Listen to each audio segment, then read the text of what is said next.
Chapter 554. Do you desire revenge? Brother Yuan, I have been wondering, aren't you angry at the Yu family for what they have done to you? Don't you desire revenge? They treated you like an animal after all. If I speak with my family, they should be able to do something about the Yu family. Liuxiang suddenly asked him after they finished reminiscing their past. Honestly, I have never really thought about it seriously.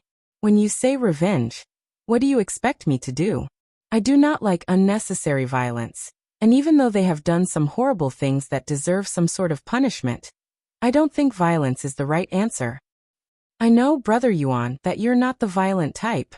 However, there are other methods to cause pain to the Yu family without actually hurting them. For example, you can ruin their company, or you can destroy their family by tearing them apart. How is that any different? They all sound pretty violent. Yuan sighed. The most obvious difference is that you won't need to physically hurt them since you will be doing it mentally. You can simply start up your own company and grow to become an even more successful business than the Yu family. That will definitely make them regret throwing you away.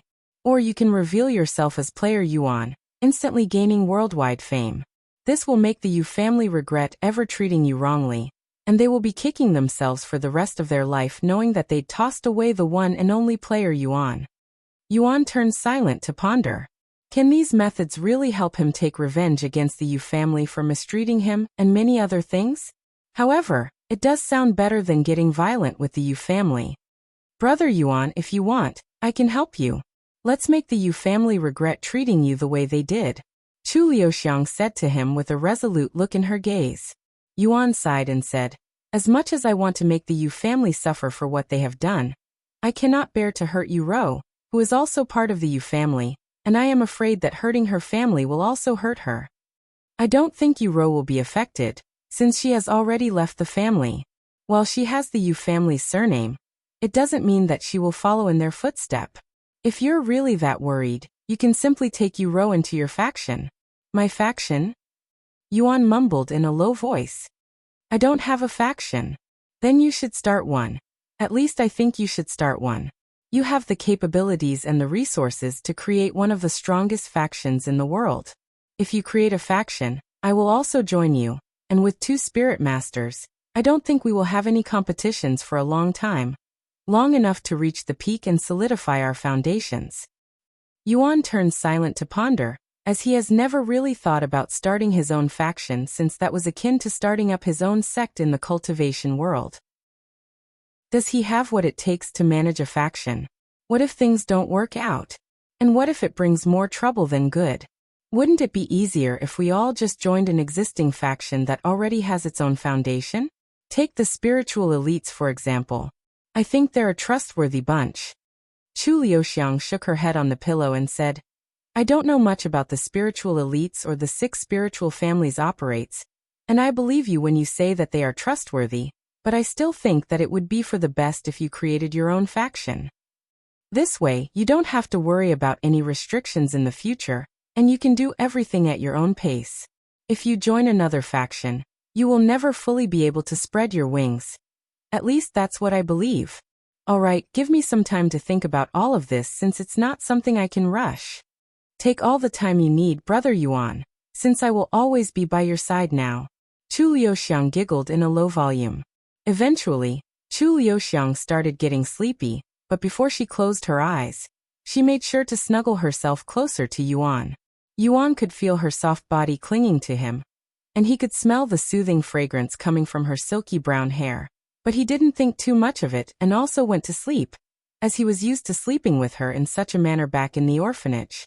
The 2 of them quickly fell asleep, and once Meishio could no longer hear them talk, she also decided to finally go to sleep. The following morning, Yuan woke up with a somewhat heavy feeling on his body, and it felt like something was restricting his body. His heart immediately began beating nervously since his initial thought was that his body had suddenly returned to being crippled. However, he quickly realized that was not the case, and the reason for this heavy feeling was Liuxiang, who had somehow managed to climb on top of his body, and she still appeared to be asleep. A relieved smile appeared on Yuan's face when he recalls how Liuxiang has bad sleeping habits, and would always toss around in bed. How am I supposed to get out of this without waking her up? Yuan sighed inwardly. Liuxiang was not only lying on top of his body, but she was also hugging his body like a koala hugging a tree. Then Yuan noticed something soft pressing against his chest, and he realized that it was caused by Liuxiang's breasts. However, they felt softer than when he accidentally touched Meifeng's breasts, who was wearing her undergarments at that time. Indeed, Liuxiang wasn't wearing any undergarments as of this moment since she didn't have her luggage, and she would rather not wear anything than reusing her old ones, but it was not as though she wasn't offered some by Meishio. But for some reason, Liuxiang refused Meixius' offer, and decided to sleep without any undergarments. Yuan eventually got Liuxiang off his body, and to his surprise, it didn't wake her up. Oh right. She's also quite the heavy sleeper. Yuan then recalled this detail. He left the bedroom shortly after, and he noticed that Sebastian was already awake and sitting on the floor in the lotus position, seemingly cultivating. Yuan decided to not bother him and approached the bathroom, but before he could walk 2 steps, Sebastian opened his eyes and turned to look at Yuan. Young Master Yuan, if you don't mind, can you spare me some of your time? After you come out of the bathroom, of course. Sure, he casually nodded, thinking that this probably had something to do with Liuxiang. After washing his face and brushing his teeth, Yuan came back outside, and Sebastian was already standing at the door. Let's talk outside, shall we? Yuan nodded and followed him outside after changing out of his pajamas and wearing his mask. Chapter 555. You are the problem. Once they were outside, Sebastian tilted his head to look at the clear blue sky for a silent minute before turning to look at Yuan. Sensing Yuan's nervousness, Sebastian showed a friendly smile and said, "There's no need to be so tense. I just wanted to thank you." Thank me? For what? Yuan raised his eyebrows. For accepting the young lady despite being separated for so long. I don't know how much she told you about the Chu family, but she lived a very reclusive and boring life there with barely any interactions. Besides her family, myself, and a few other instructors, the young lady doesn't have any friends, so she was always bored, and she would always complain to me. Of course, there isn't anything I could do for her except listen to her complaints. This is my first time seeing the young lady so excited and blissful, and I am thanking you for that. You don't have to thank me for that. I have known Lulu ever since the orphanage, and we were the closest thing to a family back then. No matter how much time has passed, I will always value her as such. Yuan said to him. Sebastian nodded, and then he asked, "Do you have any plans for the future?" That's a very vague question. I kept it vague on purpose since I don't know anything about you besides the fact that you're player Yuan, and that you're the young lad's childhood friend. What do you see yourself doing in the future? Are you going to continue living like this, doing whatever you please? Or do you intend on doing something big like standing at the top of the world? Maybe you will even start a family and settle down somewhere in the world. I can't tell you anything since I don't know what I want to do myself. I have only recently regained my ability to move, so not long ago, I didn't even have the luxury of deciding what I want to do, since there's literally nothing I can do in that state. Fair enough. Sebastian nodded. Then allow me to ask you this. Where do you see yourself with the young lady in the future? With Lulu? I hope we can continue being close to each other, I guess, but that will also depend on what she wants to do with her life. Sebastian remained silent for a moment before speaking. You see, the young lady is a very important individual within the Chu family, and being one of the most powerful families in the world, the young lady will definitely become a grand figure in the world. The masters, her parents haven't decided on what they want to do with her after she finished her training, hence why they allowed her to do as she pleases for now. However, once they have come to a conclusion, they will ask her to return to the family. Maybe they will make her take over the family, or maybe they will send her to another family through marriage. We won't know until that day comes.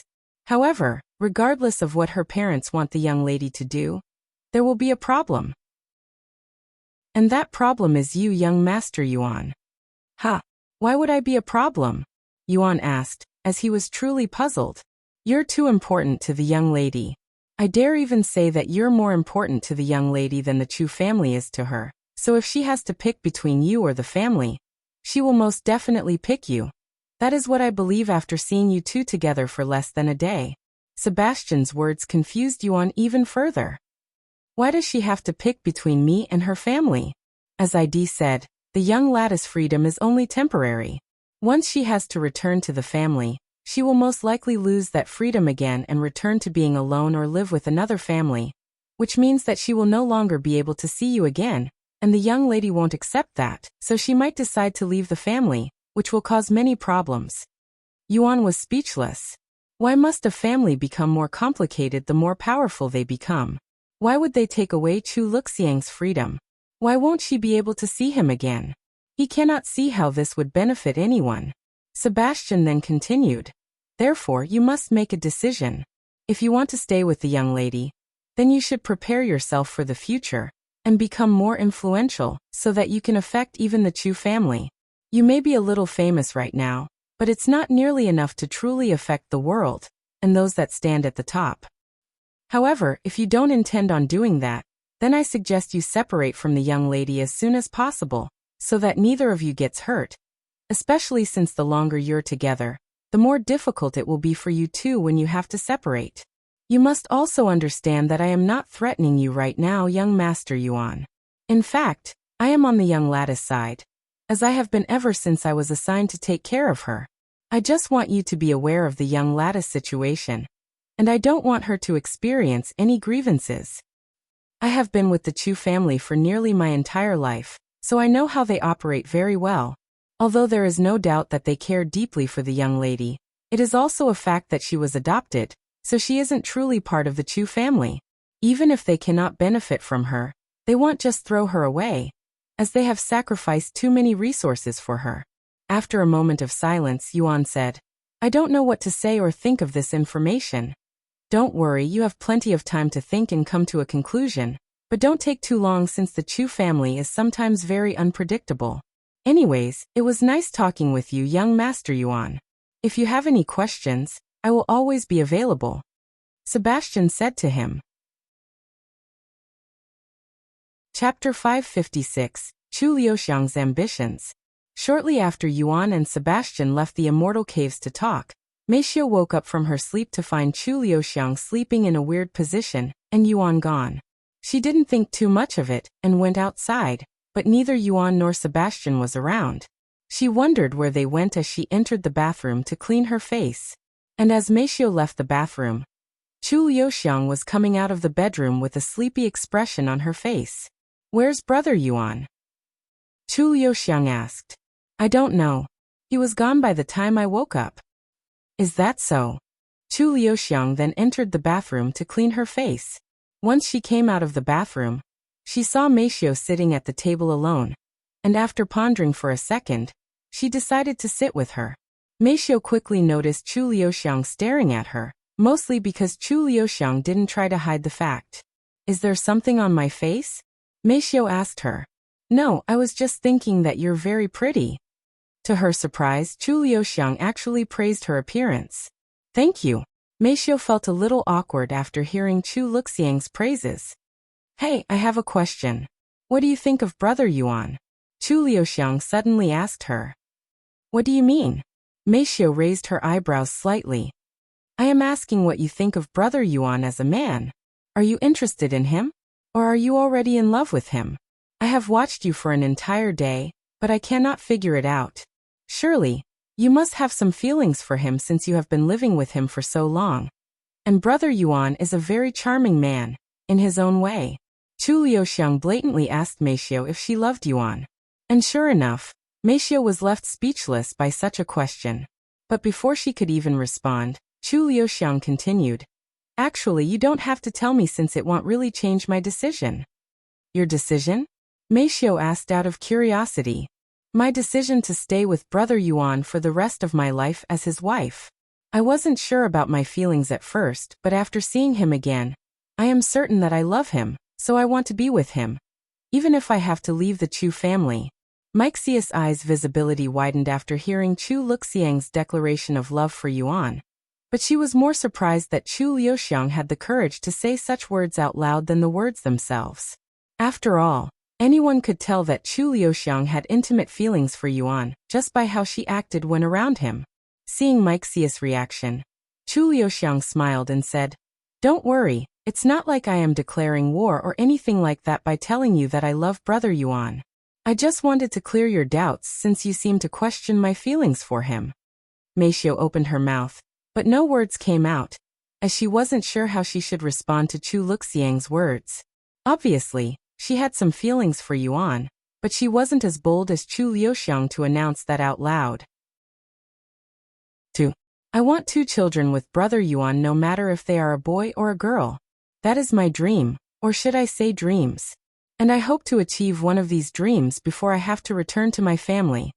Maixius' jaw dropped a little after hearing her words. Does Chu Liuxiang plan on getting pregnant before she returns to the Chu family? Aren't you a little too young for a child? Meixiu couldn't help but ask. Although she didn't know Chu Liuxiang's age, they looked to be around the same age. Too young? Based on what? I am already an adult, so why must I pointlessly wait to conceive when I am already prepared to have children? In fact, I have heard from others that it's normal for girls at my age to already have their own family in this day and age. Meixiu was speechless. While it is true that there are many girls out there that have already started their own family at the age of 18, with some being even younger, she still felt that having a child at such a young age would be too much responsibility. Listen here, Meixiu. Brother Yuan is a very charming young man with unlimited potential, and I have no doubt that there will be a lot of competition in the future, so it's only logical to strike while the iron is hot. Even if he decides to get another wife in the future, at least I already have a spot in his heart. Wait, you don't mind sharing him with others? Meixiu was truly speechless now. Is that why Chu Liuxiang doesn't care if she loved Yuan or not? And if someone asked her, she would definitely prefer having the man she loved all to herself. Well, my father has many wives, so I am used to it, and they all seem pretty happy together. Furthermore, it's not uncommon for powerful men to have many wives. Honestly, I don't care as long as I have a place in his heart, Chu Liuxiang said in a calm and clear voice. By now, Yuan and Sebastian had been away for over an hour. Suddenly, the door opened, and both Yuan and Sebastian returned to the immortal caves with suitcases by their side. After their talk, Yuan decided to go with Sebastian to get their luggage since he knew his way around the place much better than Sebastian. Good morning, Brother Yuan. You too, Sebastian. Chu Liuxiang stood up and left the table after seeing their return. Good morning, young lady, Sebastian said to her. You're awake already? I thought you would still be asleep since you have never been good with waking up in the morning. Yuan chuckled. That was years ago, she quickly said. Meanwhile, Meixiu silently watched Chu Liuxiang acting very intimately around Yuan. But Chu Liuxiang no longer looked as innocent as before since Meixiu is now aware of Chu Liuxiang's grand ambitions. Chapter 557. Unable to focus. After putting their luggage away, Chu Liuxiang and Meixiu changed out of their pajamas before making their way to the restaurant for breakfast. Once breakfast was done, Chu Liuxiang asked, Brother Yuan, what are you going to do today? I am going to practice with my sword at the training building. Honestly, that's pretty much all we do here. I am sorry if it's a little boring, he said. It's fine. I don't mind it. After they rested a little after breakfast, they began making their way to the training building. I will see you later, Meixiu said to Yuan before making her way to the 4th floor. Meanwhile, Yuan entered the gymnasium on the 1st floor and did some warm-up with the sword. Can I see that sword? Chu Liuxiang asked him. Yuan handed the wooden sword to her. Oh, it's much heavier than it looks. There's metal in the center, so it feels like a real sword. Chu Liuxiang began swinging the sword around effortlessly, but her technique wasn't the best. In fact, one could even call them choppy and amateurish, and anyone watching could tell that she was a complete beginner with the sword. What kind of training do you do? Yuan asked her out of curiosity. Mostly how to control my spiritual energy. Like this. Chu Liuxiang held the sword in front of her for a moment before letting the handle go. However, to Yuan's surprise, the sword didn't fall to the ground and hovered in the air. This is qi manipulation? Yuan could tell that Chu Liuxiang was controlling the sword with her spiritual energy so that it wouldn't fall, and this technique greatly resembled qi manipulation that can only be used by spirit grandmasters in. Qi manipulation? It's a technique from my family, but they call it spiritual control, Chu Liuxiang said. Does that mean you also know how to fly? Yuan couldn't help but ask. Fly? That's impossible, she said. Really? And if you know qi manipulation, then you can control the spiritual energy around your body, allowing you to fly. I'm not sure, but I cannot control the spiritual energy around me. Only my own spiritual energy. I can use it to move things from a distance, and it can even deal significant damage, but that's pretty much all it can do. Flying is out of the question, she said. Then it's not qi manipulation? Yuan mumbled to himself. Of course, there is also the chance that it's actually qi manipulation, but Chu Liuxiang hasn't reached that level yet. Brother Yuan, you're quite strong, right? Do you want to experience for yourself the technique's might? Don't worry, I will hold back. Sure. Yuan eagerly nodded. He then stood a few meters away from Chu Liuxiang like Shed instructed him, before putting the sword in front of him in a defensive position. Are you ready? Chu Liuxiang asked him. I am. Hearing such words, Chu Liuxiang took a deep breath and gathered the spiritual energy in her body at her fists. Once she was ready, she threw a punch at Yuan, but her fist was nowhere near touching Yuan, as they were still a few meters away from each other. However, Yuan could feel something powerful and heavy slamming into his sword the next second, pushing him back many inches, nearly knocking him off his feet. Wow. And that was holding back? Yuan asked her afterward. Yes, I can destroy a boulder the size of a car if I used all of my strength, enough to kill someone, she said. Heavens! That's a terrifying technique. Yuan muttered in a dazed voice. It's very powerful, but it also consumes a lot of my spiritual energy, so I can only use it a couple of times before I exhaust my energy, she said. A few minutes later, Wang Ming entered the gymnasium, and the first thing he did was look for Yuan's figure. Once he found Yuan, who was speaking with Chu Liuxiang, he approached them. Hey Yuan, you ready for another spar today? Wang Ming asked him. Yes. Yuan nodded. Wang Ming then glanced at Chu Liuxiang for a moment, almost like he had something to say, but he didn't say anything to her in the end and returned his focus on Yuan. The two of them began their spar shortly after, and Chu Liuxiang would watch them fight each other a few meters away. Meanwhile, on the fourth floor, Meisha was warming up at the still targets. Are you okay, Foam? The instructor approached her and asked her in a concerned voice. You haven't hit the red a single time after shooting a dozen arrows, and you even missed a couple of shots. Even if you're just warming up, this isn't like you. If you're not feeling well, you should take the day off, maybe even get checked by a doctor. I am fine, instructor. My mind is just occupied by a few things and can't really focus, that's all.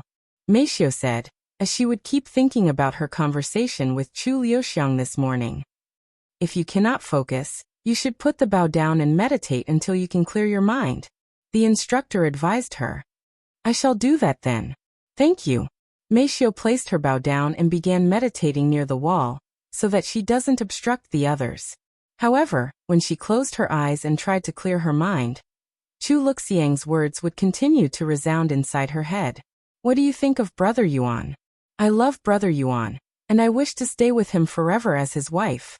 I want 2 children with Brother Yuan, one of them before I have to return to the family. There will be many competitors in the future. I love Brother Yuan. I really love him. Why did you have to show up now? Meisha sighed in a low voice when she couldn't get rid of Chu Liuxiang's voice inside her head. Chapter 558. Senior Hong. After spending an hour trying to clear her head, Meisha finally managed to calm down, and she went to practice the bow to take her mind off everything else. At the end of the day, the instructor approached Meisha and said to her, Senior Hong said to give him a visit whenever you're ready for the bow. Oh, and he also wants you to bring along Player Yuan if he's not busy. I will ask him later. Meisha nodded. Sometime later, Meisha returned to the first floor, where Yuan and Wang Ming had just finished their training for the day. Yuan, Senior Hong said that he'd like to see us. Meishiu approached them. Is this about your Bao? Yuan asked. Yes. All right. Let's give him a visit after we tidy up our appearances. See you tomorrow, Wang Ming said to Yuan before they left the training building and returned to the Immortal Caves to take a quick shower. Once they were prepared, Meishiu and Yuan went to the Hong family's living quarters with Chu Liuxiang and Sebastian following them. However, they had to ask for directions since they have never been to the place before. After asking a few people, they finally arrived at the Hong family's main living quarters, and there appeared to be smoke coming from the back of the massive building. Welcome to the Hong family, esteemed guests. Master Hong is currently in the crafting hall. Allow me to bring you there. The guard there greeted them. They then followed the guard to the back of the area, where the smoke was coming from. Once they arrived and entered the building, they could see a half-naked old man with the upper part of his body that was very jacked and refined, completely naked and soaked in sweat. It was Senior Hong, and he was hammering away at the anvil. Ding, ding, ding. Every time he struck the hot iron on the anvil, the others would feel their hearts pop out of their chest a little. Oh, welcome. Senior Hong stopped whatever he was doing when he noticed Yuan and the others. It's okay, we can wait until you're finished, Yuan said to him. Senior Hong laughed and said, Don't worry, I was just exercising. It's not like I was actually making anything. Exercising? Yuan raised his eyebrows. Anyways, give me a few minutes. As you can see, I am covered in sweat. Senior Hong then walked outside the building and into the small building that was literally a few steps away from the crafting building. After Senior Hong disappeared inside this small building, they could hear water splashing a couple of times before stopping. A few minutes later, Senior Hong left the small building with a fresh appearance. Follow me. Senior Hong then led them to another building that was about a minute away from the crafting area. This is the storage area. It's where I keep all of our equipment, Senior Hong said as he opened the locked doors before bringing them inside. Wow. Yuan muttered in a low voice shortly after stepping foot inside this building. Inside the building was a spacious room that was just like the gymnasium, but there were weapons everywhere. There were weapons stacked on shelves, weapons laying on the ground, and there were even weapons hanging on the walls. Our Hong family handles all of the faction's equipment since crafting is our expertise, and we get to hone our skills while we support the faction, so it's a win-win for us. Follow me. Senior Hong then led them to a secluded section in the building, and he said to Meishiu, There are over 100 different types of bows here. Get a feel for each of them, and let me know which one you like the best, and I will craft you a brand new one with your strength in mind. And judging by your skills at the competition, I would say that you're the type to wield a short bow that specializes in rapid fire, but you should still check out all of the bows before making a conclusion. Okay. Thank you, Meishiu said to him before she went to look at the bows. Fellow Taoist Yuan, since you're here as well, why don't you also pick a weapon? You're mostly a sword user, right? We have plenty of them. Really? Yuan was delighted to hear this since he has been thinking about getting a sword but didn't know where. Yes. If you want, I can even craft you a custom sword. However, Yuan shook his head and said, Just an ordinary sword is good enough. Thank you. All right. The swords are in Section A by the entrance. Let me lead you there. Thus, Yuan followed Senior Hong to the area holding the swords. Wow. Yuan was amazed by how many swords there were in this place. In fact, this is his first time seeing so many swords at once. Young lady, if you like, you can also pick a sword. Senior Hong didn't want her to feel left out and said, Thank you, but I don't use swords, or any weapons for that matter. Senior Hong nodded and didn't say anything else. Yuan proceeded to pick up every sword to feel them in his grasp. Once he found the perfect sword that felt the best in his grasp, he showed it to Senior Hong. I want this sword. Senior Hong nodded without any hesitation. It may be an ordinary sword, but it's still a good sword nevertheless. Now that Yuan had a sword, they returned to Meixia's side. Take your time, Yuan said to her. Meishiu nodded. Half an hour later, Meishiu said to Senior Hong, I like the way this bow feels in my hand, but it's a little too light. Can you make me something heavier? In fact, due to her increased strength, Every single bow that she has used up to this point was simply too light. And that isn't good in archery. In other words, Meishio has been at a disadvantage this entire time due to this setback, and hasn't shown her real potential. Chapter 559. Too light, huh? That's not good. Although light bows are easier to handle, they won't be able to compare to heavier bows in terms of power and speed, just like how a sword shouldn't be too light, sacrificing power for control. I will need to conduct some tests to see how strong I should make the bow, Senior Hong said to Meishio. Okay. Follow me to the workshop. Yuan and the others followed him back to the crafting area, where Senior Hong retrieved a couple of dumbbells of different sizes. The lightest dumbbell is 100 kilos while the heaviest dumbbell is 500 kilos. Go ahead and try each of them. Meishio nodded and proceeded to pick up each of the dumbbells, starting with the lightest one. A few minutes later, Meishio placed the 500-kilo dumbbell down and said to Senior Hong, I still think they're a bit too light. Still too light? The heaviest dumbbell weighs over a ton, you know? Even I have trouble picking it up, and you're only a spirit warrior. Just how much innate strength do you possess? Senior Hong was speechless. After a moment of silence, he asked her, What is your limit? I don't know, but I have picked up a car with relative ease before, she calmly responded. A car? How big was the car? Just an ordinary sedan-type car. Heavens! These types of cars are usually around 1,500 kilos. And that is still too easy for you? I'm afraid that I won't be able to craft a bow that could handle your monstrous strength. Senior Hong shook his head in a defeated manner. He could have never imagined that Meishio would have such immense strength when her slim figure looked so fragile and weak. The following morning, Yuan would wake up to find his body restricted again, but to his surprise, it wasn't Liuxiang that was restricting him. Instead, it was Meishio who was clinging to his body, and with her immense strength, it was pretty much impossible for Yuan to break free without doing so very forcefully, so he could only wait until Meishio wakes up. Chapter 560. An hour has passed since Yuan woke up from his sleep, but he hasn't been able to move, much less go anywhere because of Meishio, who was hugging his body with incredible strength. Fortunately, Yuan only had to wait a few more minutes before Meishio woke up and realized the situation. I am sorry. Meishio quickly jumped out of the bed when she realized that she had been hugging him while in her sleep. It's okay, Yuan said in a calm voice. How long have you been awake? Meishio couldn't help but ask him. I don't know, but I've been awake for a bit now, he responded. Why didn't you wake me up if that was the case? You were sleeping very peacefully, and I couldn't tell myself to wake you up in that state. Meishio blushed after hearing his words. Does this mean he has been watching my sleeping face this entire time? She wondered inwardly. Anyways, now that you're awake, I can finally use the bathroom, Yuan said as he got off the bed and went to the bathroom. Not bad, Meishio. Looks like you're finally showing your true self. Liuxiang's voice suddenly resounded, causing Meishio to look at her. Liuxiang.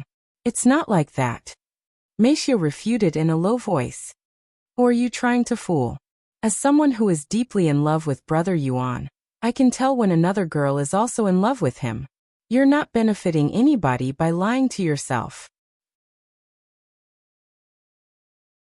Chapter 561.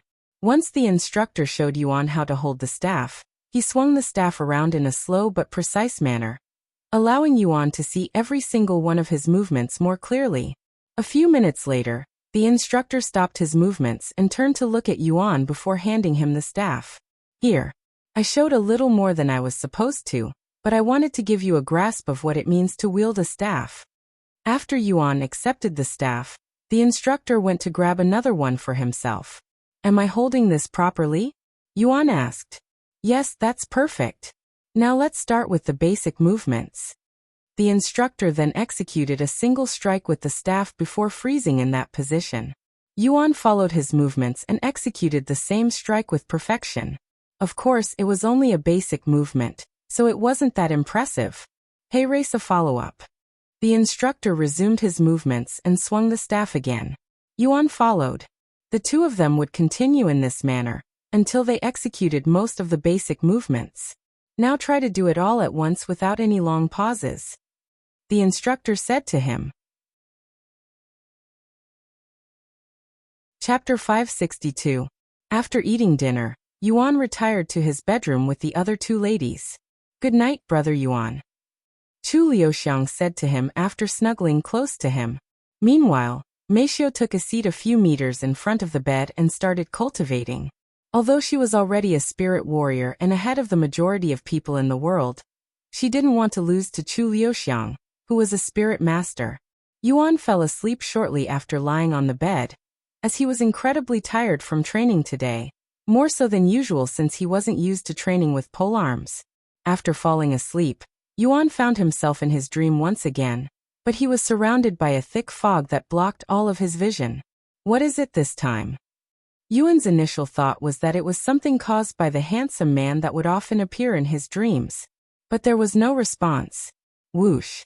Suddenly, Yuan felt something fly past his head, but it was too fast for him to see what that thing was. Then he felt something dripping down his face. Yuan subconsciously lifted his hand to wipe his face, and to his surprise he was bleeding. Whatever just flew past his head had scratched his face deep enough to bleed. And before he could make sense of what happened, the fog began clearing away, revealing to Yuan his surroundings. It was at this moment Yuan woke up from his dream. What was that all about? Yuan wondered to himself, as the dream was too different from his usual dreams, and even the handsome man felt like a different person. Chapter 563. After waking up from his strange dream, Yuan went to wash his face before going outside to get some fresh air, and he wondered if had been a general in his past life.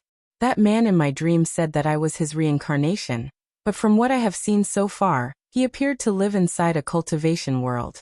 Does this mean there exists a cultivation world out there somewhere in the universe?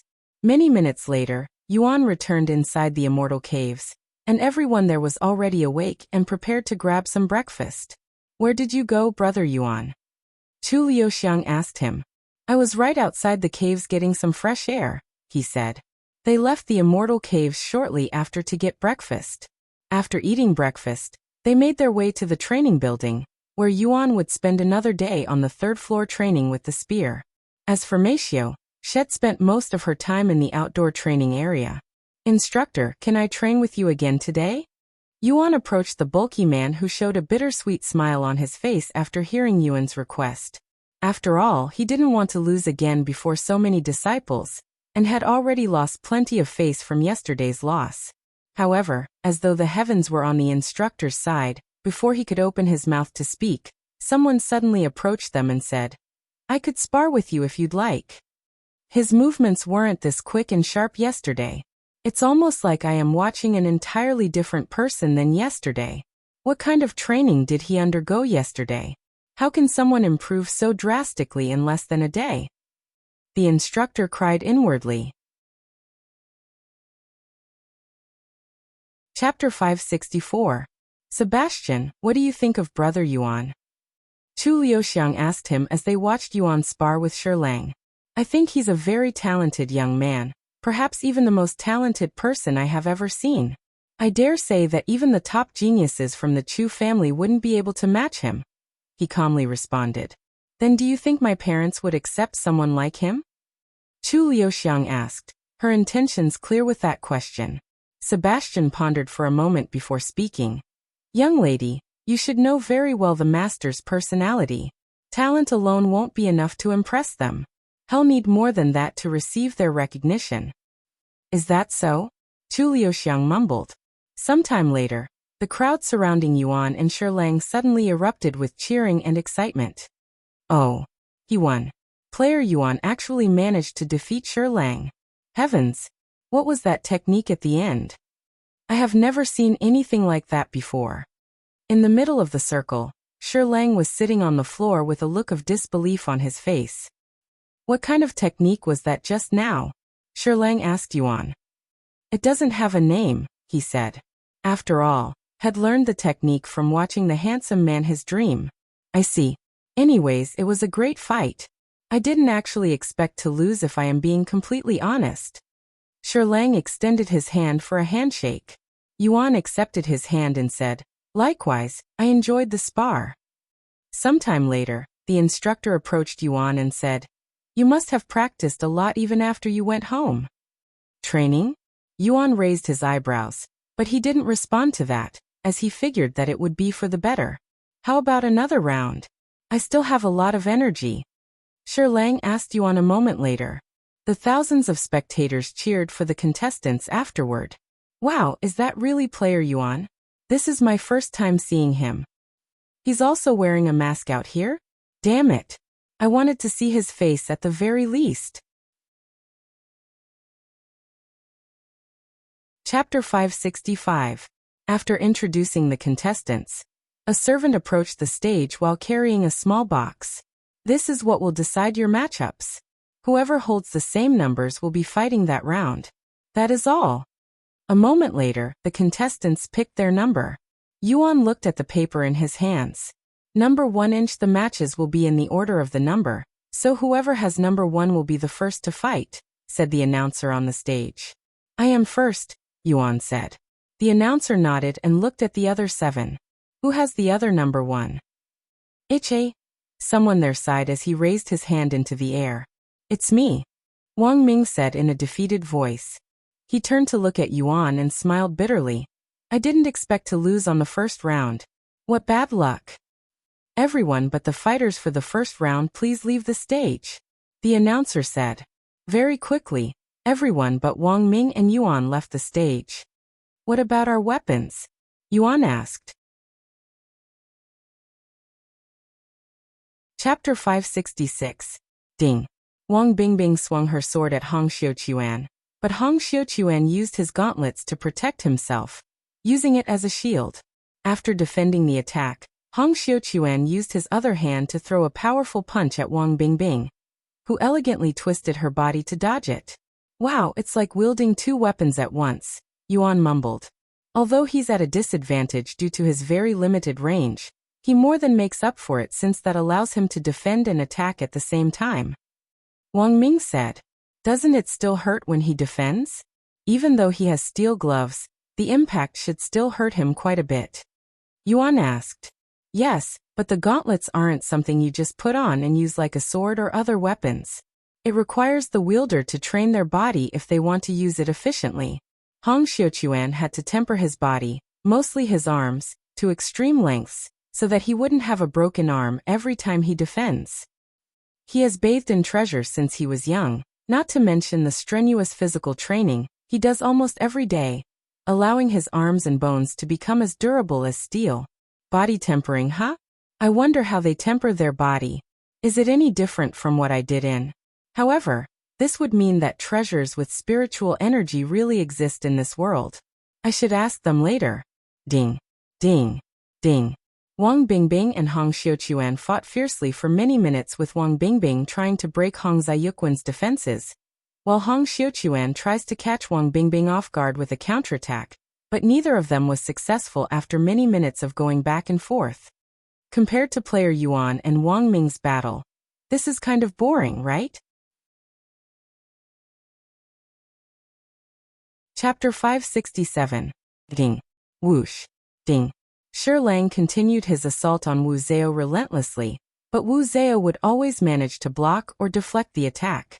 However, Wu Zhao was also unable to close their distance, much less reach Lang to attack him. Lang suddenly took a large step forward while thrusting his spear, taking Wu Zhao by surprise. Not bad. Wu Zhao twisted his body in an odd manner, barely dodging the strike. After dodging, Wu Zhao grabbed Lang's spear with his bare hands, before pulling Lang towards him. What incredible strength! Lang struggled to retrieve his spear, but he also didn't want to let go of his spear. He couldn't, or that would spell the end for him. However, that meant Wu Zhao could finally reach him. Seeing that Lang didn't let go of his spear, Wu Zhao immediately stepped forward and swung his fan at Lang, who used his other hand to block the fan. However, Lang didn't temper his body like Hong Xiuquan had, so his arm was immediately bruised by the strike. "I'm sorry. Li Jinxi isn't very good at holding back. And she doesn't learn no matter how many times we tell you to do so." Senior Li sighed. "Don't worry about it. This happens every time she fights someone, said Senior Shi. Well, they say pain is weakness leaving the body. Shi Murong was too reserved today. It was an embarrassment to watch. He also needs to be scolded afterward, said the head of the Shi family, Shi Murong's father. Chapter 568. Now that the first round of matches has concluded, there will be a 30-minute break. You may use this time to recover your strength, but you are not allowed to leave the area or consume medicine that speeds up your recovery. The announcer said to them. The contestants that won their match started to cultivate to recover as much energy as they can. But Yuan merely sat on the benches with Wang Ming sitting beside him. You're not going to cultivate? Wang Ming asked him. I don't really need to, Yuan said, feeling completely fine and overflowing with energy. You're really another breed, aren't you? Wang Ming shook his head with a bittersweet smile. There was another contestant that didn't bother to rest, and it was Li Jinxi, who barely exerted any strength to defeat her opponent, and she would silently stare in Yuan's direction. Noticing this, Yuan asked Wang Ming, she's staring at our direction. What do you think she wants from us? Wang Ming turned to look at Li Jinxi and chuckled. Us? I think she only has you in her eyes at this moment. She's probably wondering if you'll be a challenge for her, since she doesn't really have any rivals in the faction, and even the Grand Elders are no match for her. What? Even the Grand Elders cannot defeat her? Yuan was surprised to hear this. Li Jinxi may only be at the peak of Spirit Warrior, but her tremendous strength is on another level. In terms of experience and skills, the Grand Elders are definitely above her. However, in a fight, Li Jinxi's superior strength allows her to dominate everyone. But it's not like the Grand Elders cannot defeat her. If they fight 10 matches, Li Jinxi would probably win 6 to 7 of them. I see. Yuan nodded. I think she will be a worthy opponent for you, Yuan. You'll understand it once you stand on the same stage as her. Wang Ming chuckled. 30 minutes later, the announcer called the 4 contestants that won back onto the stage for another round of picking numbers. Yuan looked at his number after picking it. 2-inch if you say so. Yuan nodded. Chapter 569. Are you two ready? The announcer asked Yuan and Hong Xiuquan. I am. They both responded simultaneously. Then let the fight begin. Once the fight started, Yuan slowly approached Hong Xiuquan, who was standing still in a defensive position. His intentions were clear. He was going to repeat what he did during his fight with Wang Bingbing. So he's going to defend and try to counterattack. Huh? Let's see your limits. Yuan accepted his challenge and dashed at Hong Xiuquan with his sword raised. However, midway through his swing, Hong Xiuquan, who was prepared to block the attack, suddenly shouted with his eyes wide, I surrender. Yuan immediately halted his movements, stopping his sword an inch away from Hong Xiuquan. Huh? Yuan doubted what had just heard. Did Hong Xiuquan just surrender? The spectators were also dumbfounded by Hong Xiuquan's sudden surrender. They didn't even fight. Why would he suddenly surrender? Young Master Hong, did you just surrender? The announcer asked Hong Xiuquan for confirmation. Yes, I surrender. Hong Xiuquan said in a nonchalant voice as he removed his gauntlets before leaving the stage, and everyone speechless. Why? Yuan couldn't help but ask him, as he was looking forward to their fight. Hong Xiuquan stopped for a moment, and turned to look at Yuan. He then said in a low voice, I lied. My arms are not in the condition to fight. However, neither Yuan nor Li Jinxi moved from their spot. A cold grin appeared on Li Jinxi's smile when she felt the force behind Yuan's attack, looking like she'd just found her perfect prey. Let's dance! She suddenly shouted, her voice filled with excitement. Chapter 570. Clang, clang, clang. Yuan and Li Jinxi continued to swing their large swords at each other for many minutes, but neither of them was using their full strength just yet, as they were gradually increasing their strength to match each other. Heavens! How is he defending against Li Jinxi's attacks head-on? Does he also have a unique physique that gives him tyrannical strength? The spectators were shocked to witness Yuan fighting Li Jinxi on equal terms, something none of them have seen before. Who do you think will win this fight? Senior Wang asked the other grand elders. It's hard to tell. While we know Li Jinxi's full strength, we don't really know Daoist Yuan's full potential. Senior Shi said. That is indeed true. For example, I could have never predicted that he had the strength to fight Li Jinxi head-on. I wonder if he also has a divine body. Considering how many talents he already has, it's not that crazy of an idea. Just what is he made out of? He's the definition of a flawless entity created by the heavens just to mess with everyone else. Meanwhile, on the stage, Li Jinxi started laughing. Finally, I have been waiting for someone like you. Someone that I can fight to my heart's content without worrying that you die in a single hit. Clang. Yuan was pushed back a full meter when Li Jinxi started fighting for real. What a heavy strike. Yuan cried inwardly, his entire arm shaking afterward, feeling like he'd just struck an immovable mountain. What should I do? I am a little behind in terms of raw strength.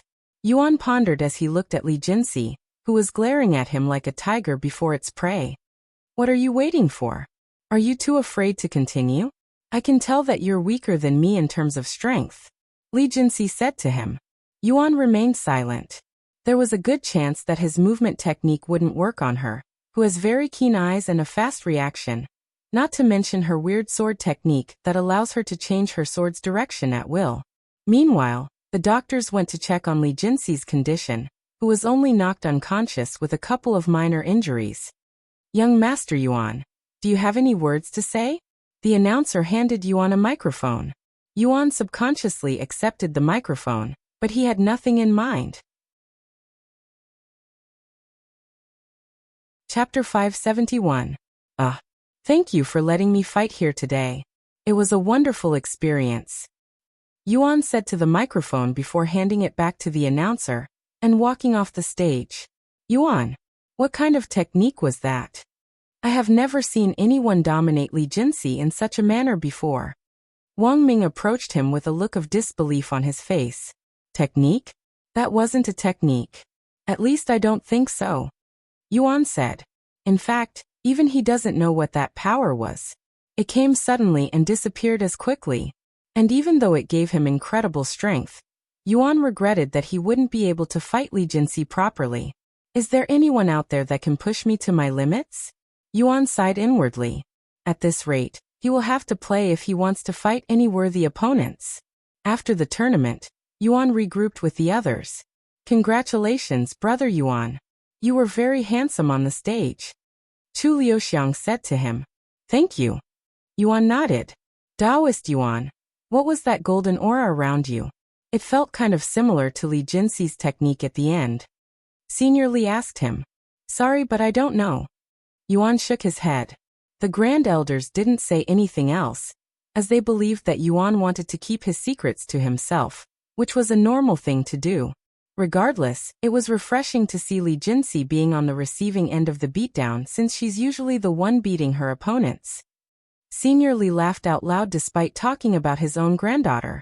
The dream ended with that sentence, and Yuan woke up the next moment. Tribulation. How am I supposed to prepare myself for something I know nothing about? That's impossible. Yuan sighed to himself.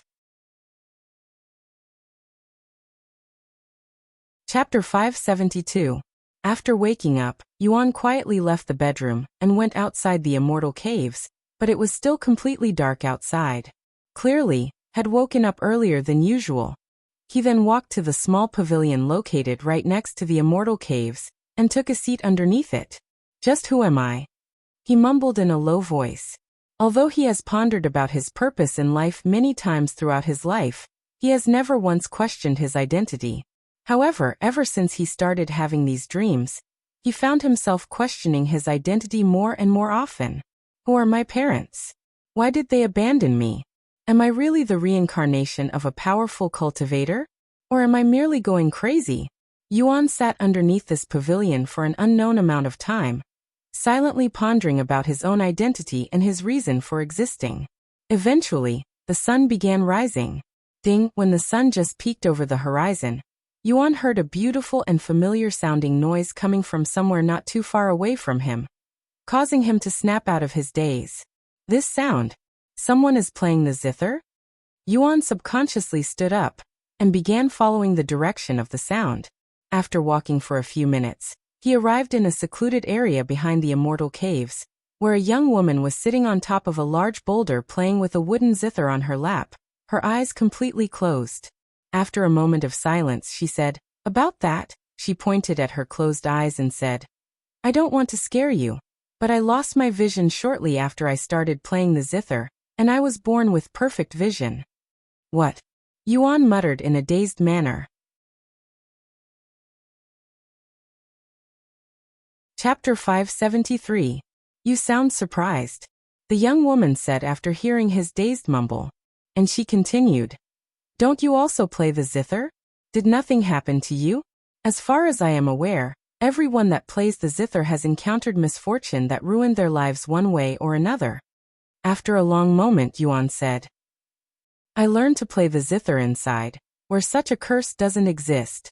In fact, this is my first time playing with the zither in this world."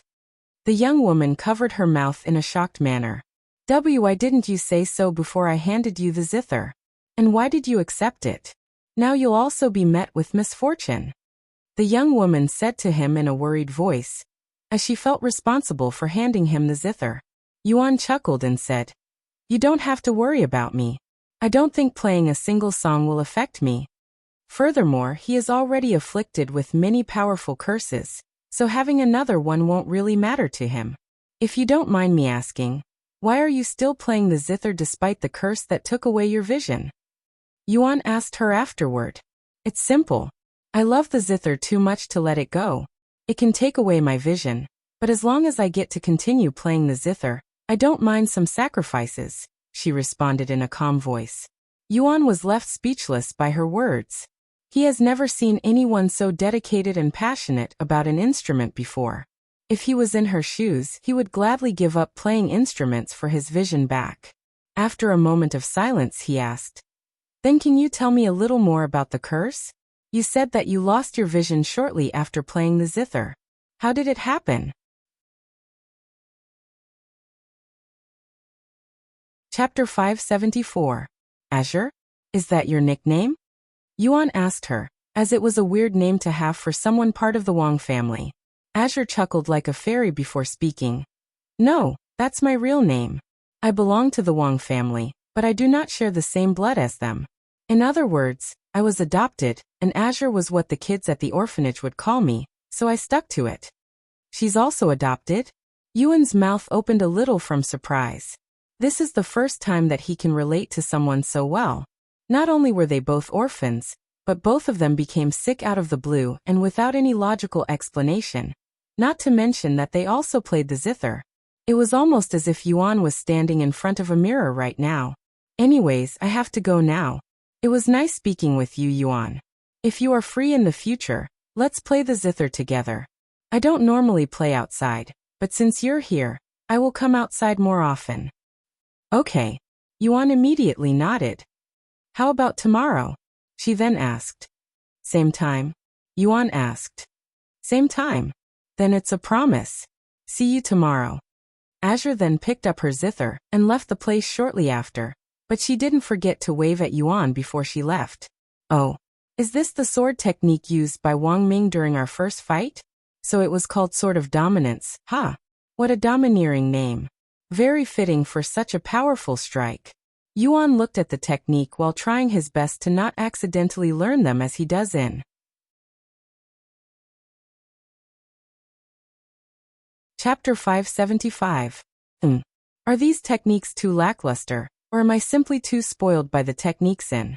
Despite looking through all of the techniques, Yuan didn't find any interest in them. "Have you found a suitable technique, Taoist Yuan?" the guard asked him when Yuan returned to him. "No," he shook his head. "Is there something wrong with the techniques?" The guard raised his eyebrows. "Not really. I am just not interested in them." "That's unfortunate. I guess they are too weak compared to Taoist Yuan's techniques. If you ever change your mind, you can come back here at any time. Thank you." After spending about half an hour inside the pagoda, Yuan left the place empty-handed. "You're out already? That was quicker than I'd anticipated," Liuxiang said when he returned. Where's your cultivation technique? Meishio asked him. I didn't pick a technique, mostly because I already have more powerful techniques, he said. That makes sense. I doubt you'll be able to find a cultivation technique more powerful than divine rank in this world. Yuan shook his head and said, I don't think the ranks are an issue, since flying dagger is only a mortal rank technique. I guess I just don't have any need for them, and there's no point in me learning them if I am not going to use them. What are we going to do now? Meishio then asked. Let's just go home and relax for today. I have an appointment with Li Jinsi tomorrow, and I have a feeling that I will need all the energy I can spare, he said. Chapter 576. HAA. Bang.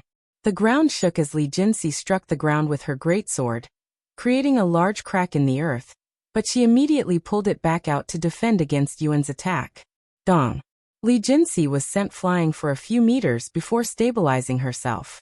Once she stabilized herself, she immediately rushed at Yuan again. How long are they going to keep this up? It's already been 3 hours since they started fighting. Wang Ming suddenly muttered. I think the better question is how much stamina do they have to continuously go at each other in such an aggressive fashion for so long without any breaks? I would have collapsed from exhaustion long ago. Wang Bingbing said. Ridiculous strength requires a ridiculous amount of stamina to back up that strength, so it's not unnatural for them to have so much stamina. Senior Li said. It's no wonder why she wasn't satisfied after the competition when their match only lasted for a couple of minutes. Wang Ming said. After fighting for another 2 hours, Yuan dropped his sword and said, Stop. I give up. I am too exhausted to continue. He then collapsed onto the ground in a similar manner, and began gasping for air. Li Jinsi stopped moving and stood there with her entire body covered in sweat, looking like someone had poured a few buckets of water on her body recently. She then stabbed her sword into the ground before falling onto her buttocks. Wow. Yuan actually lost to Li Jinsi? Wang Ming mumbled in a dazed voice. After all, how can a blind man move around without any support, much less fight with the powerful cultivators? That didn't make any sense. Chapter 577. Why you can't be blind? You're definitely joking with me. Li Jinsi said to him after snapping out of her daze, refusing to believe that she'd been fighting with a blind man this entire time. I am serious, Yuan said. He then opened his eyelids with his hands, revealing his blank eyes that lacked any light to her. Li Jinsi covered her mouth and mumbled. Then how? How are you moving around like you can see? Nobody would believe that you're blind with how you move around and fight. I can use divine sense, allowing me to see things around me, but I can only see a few meters away from me. However, despite the limited range, I can see things clearer than others, he said. Divine sense? I think I have heard of that before and to think you can use such a technique in this world as well. You're really something else. If word gets out that Yuan is actually blind, who knows how they will react? Li Jinsi thought to herself. After a moment of silence, Li Jinsi spoke. Hey, you're interested in body tempering, right? Do you want to try it? I'm asking if you want to try tempering your body. I always have some medicine and herbs prepared. We can do it right now if you wish. All right now? Yuan nodded and said, Of course, and I'd like to visit the Hong family after looking at the treasures. The Hong family? May I ask what business you have with them? Perhaps I can help you. It's about getting medicine to temper my body. Although I would like to start tempering my body, I don't know where to acquire the medicine to do so. And Li Jinsi told me to visit the Hong family, he explained. Chapter 578. Medicine, huh? I understand. If that's the case, there isn't anything my Li family can do for you, as the Hong family handles most of the medicine in the Jaded Garden. Senior Li said. Wow, they must have a lot of medicine if they supply the entire faction. Yuan said in a surprised voice. Haha. After all, they are the ones that require the most medicine because of people like Hong Xiuquan, who tempers his body around the clock almost daily. Senior Li laughed. Anyways, follow me. I will show you some of our Li family's treasures. Senior Li then led Yuan and everyone to another room. Please wait for a minute while I retrieve the treasures, Senior Li said before leaving them alone in the room. Even if Senior Li trusted Yuan and greatly valued his presence, there was no way that he'd bring someone that isn't part of their family to their storage area where they keep all of their treasures.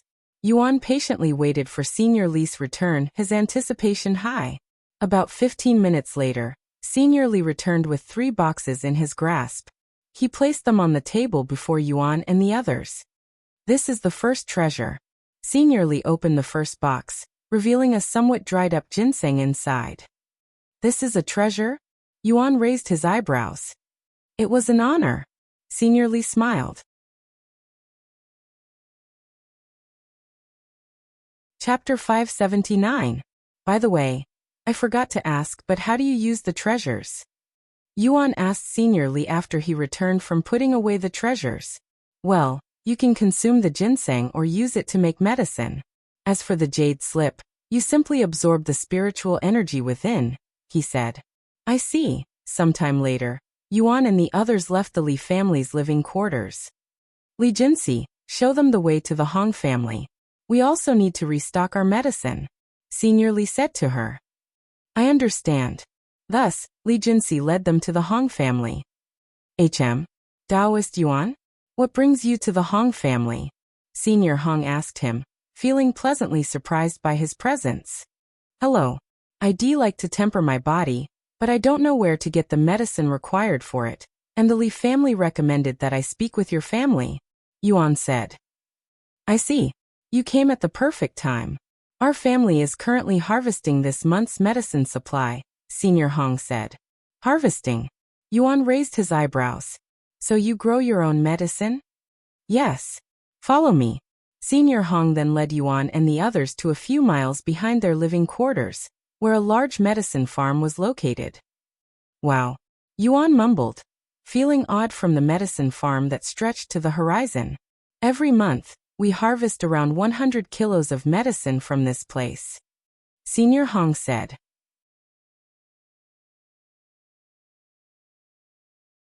Chapter 580.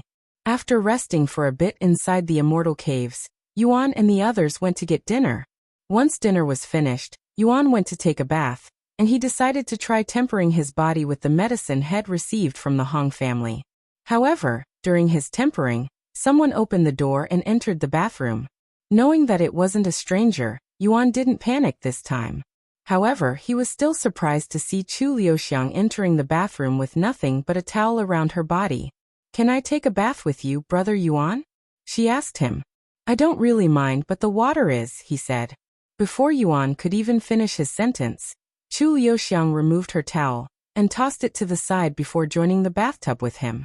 Of course, the bathtub in the immortal caves wasn't anywhere close to the size of the one in Li Jinxi's bathroom, so it was a little cramped in the bathtub with Liuxiang's smooth skin rubbing against Yuan's body. Once the both of them were comfortable, they would sit there in awkward silence. We should do this more often, Liuxiang suddenly said. I wouldn't mind that if we had a bigger bathtub. Yuan chuckled. After another moment of silence, Liuxiang asked, Brother Yuan, have you ever considered starting your own family? So you refuse to start a family? Because you are afraid of burdening them? I thought you were strong enough to protect them, Yuan said to him. You know nothing, kid. Nobody is born at the peak. Not even the ultimate genius. Despite where I ended, I wasn't always strong. Furthermore, I was too dedicated to cultivation, so even if I started a family, I wouldn't have any time for them. There's no point. The handsome man shook his head. Chapter 581. A gentle moan resounded beside him when Yuan awoke from his sleep, and to his surprise, his hands were grasping onto Liuxiang's soft breasts. He quickly removed his hands, but as he prepared to apologize, he realized that Liuxiang was deep asleep. Meanwhile, Meisha was cultivating beside the bed. Ever since she started cultivating at the immortal caves, she had gained a level, reaching the second-level spirit warrior. Yuan silently left the bedroom and went to check the time. Once again, had woke up early. He then went to the bathroom to wash his face before making his way outside. Returning to the spot head met Azure. And to his surprise, there was a figure sitting on the boulder with a zither resting beside her. And she was in the middle of cultivation. Yuan didn't want to bother her, and sat down a few meters away from her, silently admiring Azure's elegant appearance. "You're here early," Azure suddenly spoke a few minutes later, surprising Yuan. "I woke up early again," he said. "What a coincidence. I also woke up earlier than usual today. Maybe it's because I have been eager to play the zither with you," she chuckled gracefully. "Anyways, since we're both here, why don't we play together now?" she then said. "Sure. But I don't have a zither." "That's fine. Follow me. I have a spare one in my room." Yuan proceeded to follow Azure back to the immortal caves. Ding, every few steps, Azure would pull a string on her zither, creating a single note that would echo in the place. If you're wondering why I am doing this, I am using the sound to guide me. Although I cannot see with my eyes, I can see with my zither. How does that work? That's good. Anyways, follow me. The bow is finished. A few minutes later, they arrived at the crafting area.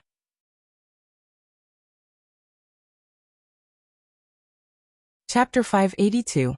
Give me a moment. Senior Hong went inside the building for a minute before returning with a cart that had a long wooden box resting on it. "Hey, race your bow. Check it out." Senior Hong opened the box, revealing the beautiful black short bow inside. Meishio immediately went to pick up the bow, and to her surprise, was it many times heavier than any bow she has wielded before. However, it wasn't heavy enough to where she couldn't use it. She proceeded to move the bow around trying to get a feel for it. "What do you think? If the weight isn't right, I can adjust it for you, but I can only make it lighter since that's already the heaviest I can make it." "The weight is perfectly fine. Thank you for this bow." Meishio bowed to him in a respectful manner. "Haha. Don't even mention it. You deserve it. Go ahead, try shooting with it." Senior Hong handed her an arrow. Meishio took the arrow and proceeded to shoot it at a nearby tree. Even the string feels so different. It's more durable, and pulling back on it gives me confidence for some reason. Meishio thought to herself. Whoosh. Meishio released the string once she got her aim, and the arrow flew in a straight line until it hit her desired location. However, nobody had a good solution in the end, and despite many speculations about the tribulation, they won't really know until it happens. Dyeing the entire world red. That sounds horrible. Yuan sighed as they returned to the immortal caves.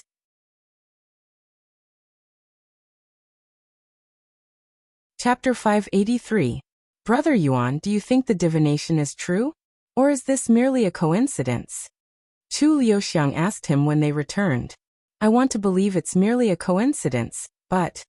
A bittersweet smile appeared on his face when he recalled what the handsome man in his dream told him.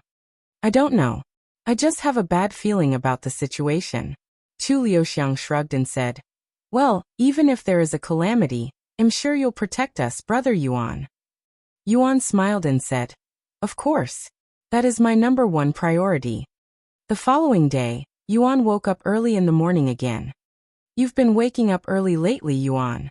Meishio suddenly stopped cultivating and said to him. I'm meeting up with a friend that I made recently, he said. The one who gave you the zither? Yes. I see. Have fun. Meishio returned to cultivating the next moment. After cleaning his face, Yuan grabbed his zither and went to meet up with Azure behind the immortal caves. Have you heard about the approaching calamity? Yuan suddenly asked Azure at the end of their session. The sky is red, young Master Yuan, Sebastian responded in a serious voice. What? Red? How is that possible? Yuan exclaimed. Chapter 584. I have never seen anything like this before. Sebastian continued speaking. Although there were times when the sky looked red, it never looked this red, like the sky is stained with blood.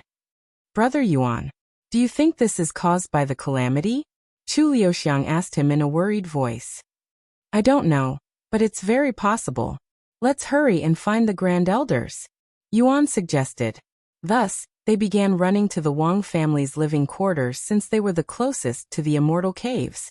On their way there, they passed through many disciples, and all of them were staring at the sky with dazed looks on their faces.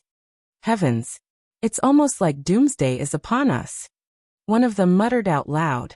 This must be the calamity our ancestors warned us about. The calamity is coming. Ah! I don't want to die.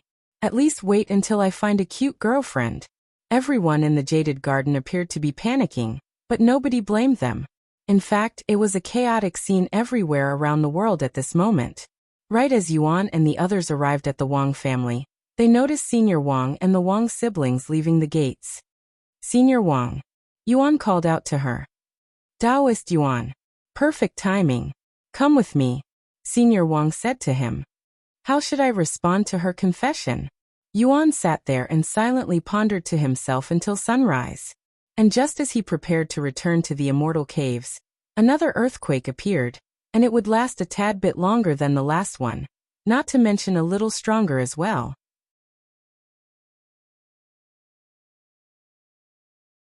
Chapter 585. Another earthquake? Yuan quickly returned to the immortal caves. Is the sky red again? Yuan asked them when he returned. No, the sky hasn't changed this time, Meishio said after looking outside. Is that so? Yuan decided to stay at the immortal caves with Meishio and the others just in case something were to happen, but sometime in the afternoon, Wang Ming showed up at their immortal caves. Wang Ming. What happened? Yuan, come with me. We have discovered something new, he said. Really? Let's go. Wang Ming proceeded to bring Yuan and the others to the Wang family, where Senior Wang was waiting for their arrival. What did you find? Yuan asked her. You probably don't know this since we never mentioned it, but we built this place close to our ancestors' tomb, and according to the people who maintain that place, the spiritual energy there has become chaotic, and even somewhat menacing. Perhaps there is a clue in that place about the approaching calamity, Senior Wang said. And she continued, I will be heading there now with the other grand elders. Do you want to come with us? Of course. Yuan immediately nodded. Great. Follow me. Nope. I don't see anything different either. Everything looks normal to me. They all expressed the same thoughts. Chapter 586. Brother Yuan, how is your body feeling? Is it still heating up? Liuxiang asked him. He nodded and said, Yes, it's still heating up, but it doesn't hurt, so it's nothing to be worried about. If you ask me, I think your body is reacting to something within this tomb. Maybe you actually belong to one of the 6 spiritual families, and your body is telling you so. Liuxiang chuckled as she joked. I belong to one of the 6 spiritual families? Yuan raised his eyebrows. As ridiculous as that sounded, it wasn't completely impossible. As an orphan, his real background could be anything, and that includes one of the 6 spiritual families. However, they won't really know for certain until there is solid proof. Anyways, jokes aside, look at these weapons. Many of them are treasures. Liuxiang said as she approached the weapon display cases. They give off the same aura as spirit-grade weapons in. Yuan mumbled.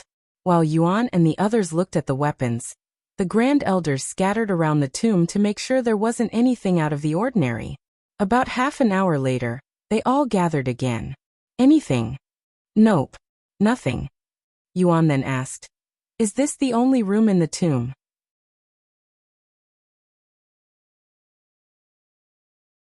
Chapter 587. It's a demon. Impossible. Why is there a demon in this place? Yuan was shocked to the core when he saw the demon statue. Although he has only seen a couple of them, their unique features were more than enough for Yuan to immediately recognize them at glance. Wait. Calm down. I am overthinking things. There is no way demons really exist in this world, right? That is only a stone statue, nothing more. Yuan began trying to convince himself that the stone statue was merely just that, and not a real demon that had been sealed even though it looked ridiculously realistic. However, that didn't explain why his body was burning when looking at the demon statue, as his body was clearly reacting to it. Brother Yuan, what do you see? Liuxiang asked him when he remained silent for too long. Sorry, but I think I overreacted to that statue over there. Yuan pointed at the demon statue that was surrounded by the 6 golden coffins. The stone statue. Everybody there turned to look at the statue. Since it was sort of dark there, they didn't notice the horns and other features immediately. When they eventually noticed these unique features, their eyes widened with shock. What the? Why is there such a thing in the founder's tomb? Senior Wang then said. Let's look around to see if there are any clues for now. I'm sure the founders placed this demon in this place for a reason. Hell, they might have even left behind the method to deal with the demon. We can figure out the other things later. Chapter 588. Yuan and the other began looking around the room, but there really wasn't much there to look at besides the sealed demon and the 6 golden coffins. After a few minutes of looking around, the Grand Elders gathered. Besides the founder's coffin, there isn't anything else for us to look at. Senior Hong said. But to disturb the founder's peace. If we don't do it, that demon will kill everyone once it breaks out of the seal. I'm sure they'll understand. You got a point. The Grand Elders then bowed to the golden coffins. We deeply apologize for disturbing your peace, founders. After apologizing to their founders, the Grand Elders went to their family's coffin. Each of the coffins had one of the 6 spiritual families' surnames engraved into it, so the Grand Elders knew which one belonged to their family. Once they were prepared, they opened the coffin to take a look inside. However, to their surprise, all of the coffins were empty. There was nothing, not even signs of a body having ever existed inside these coffins, almost like it was empty since the beginning. Why are these coffins here if they're empty? Senior Wang muttered out loud everyone's question. If our founders are not in here, where are their bodies? Senior Hong asked afterward. Let's look around again to make sure that there aren't any hidden passages. Thus, the Grand Elders began a round of inspection. This is exactly what I want. Flesh and blood. I want to feast. The demon roared as it sped up the narrow staircase, quickly chasing after Yuan and the others.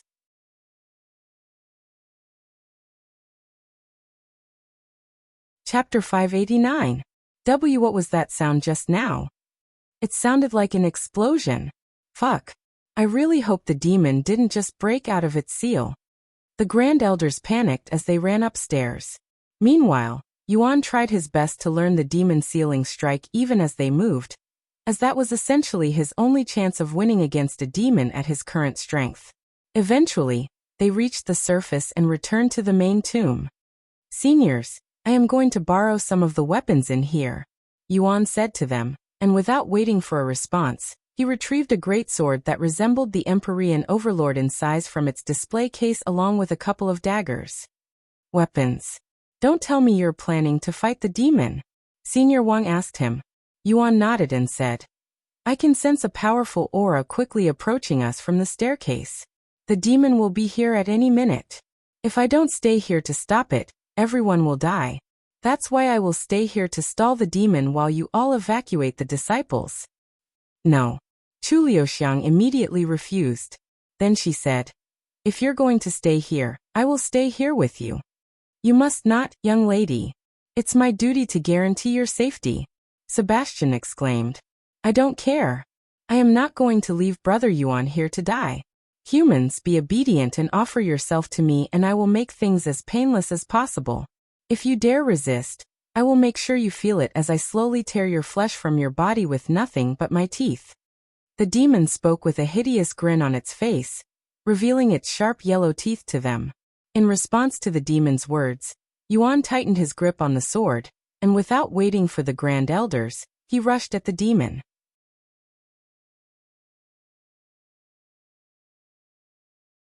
Chapter 590. Ha ha ha ha. The demon started laughing when it saw Yuan running at it in a seemingly reckless manner. A mere early-stage spirit master dares to challenge me. A demon. Your mother must have never taught you about demons, human. The demon stood there without moving as it continued laughing even though Yuan was already in front of it. Ha! Yuan swung his sword with all of his might, tearing the demon's body in half. Oh, you're a little more powerful than you appear. No wonder why you dared to challenge me. The demon remained calm even after getting split in half. However, That won't be enough to stop me from ripping your flesh and chewing your bones. The demon completely regenerated its body before it even finished its sentence. He wasn't exaggerating about their regeneration abilities. How are we supposed to defeat a monster like that? The Grand Elders lost all will to fight when they witnessed firsthand the demon's heaven-defying regenerating abilities, and they could only stand there in shock as they watched Yuan fight with the demon. Of course, the demon wasn't taking Yuan seriously, as it was still filled with exhilaration from breaking free from the seal, so it wanted to play around with its food before eating them as a way of celebrating its freedom. However, even as he was fighting the demon, Yuan didn't stop trying to comprehend the demon's sealing strike inside his head. The demon eventually got tired of just taking Yuan's attacks and retaliated with its own attack. Bloody claws. The demon used its blood to turn its fingers into a long and sharp weapon before swinging them at Yuan. Flying daggers. Taoist Yuan, you can go ahead of us. Yuan nodded and immediately used his movement technique while pouring all of his spiritual energy into it, reaching a speed that he didn't know was possible before.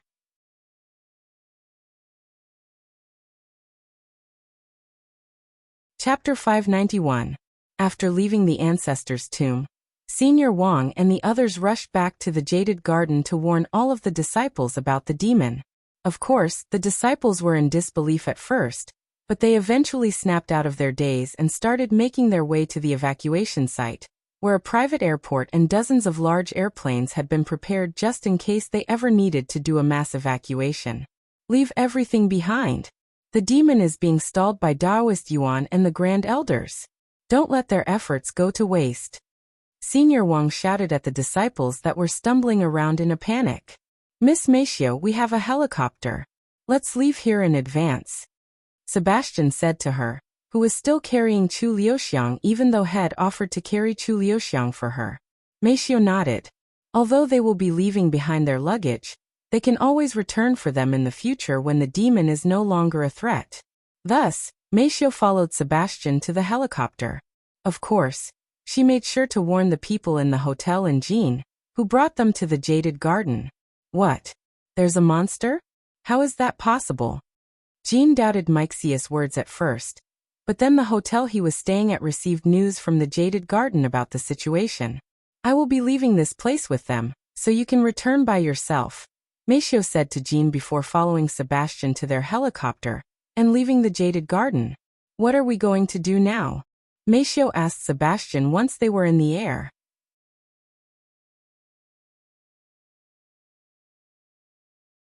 Chapter 592.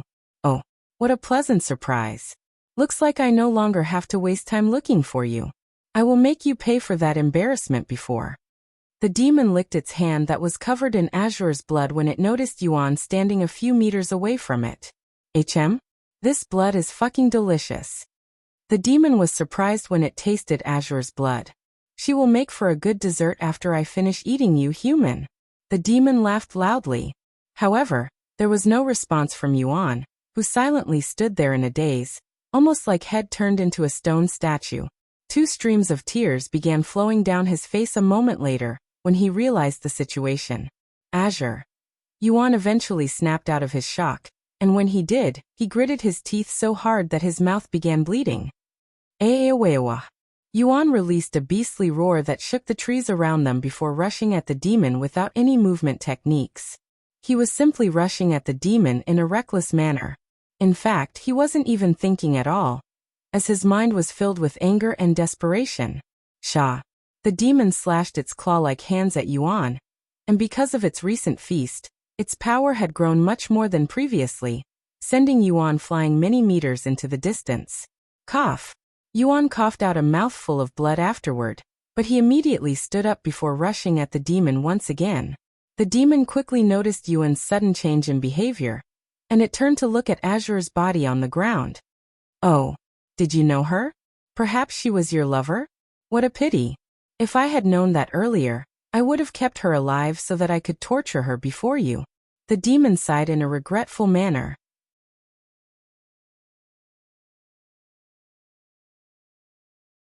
Chapter 593. Snack on demon cores? I am possible. You can't be. The demon quickly realized Yuan's identity, but it didn't dare to actually believe it.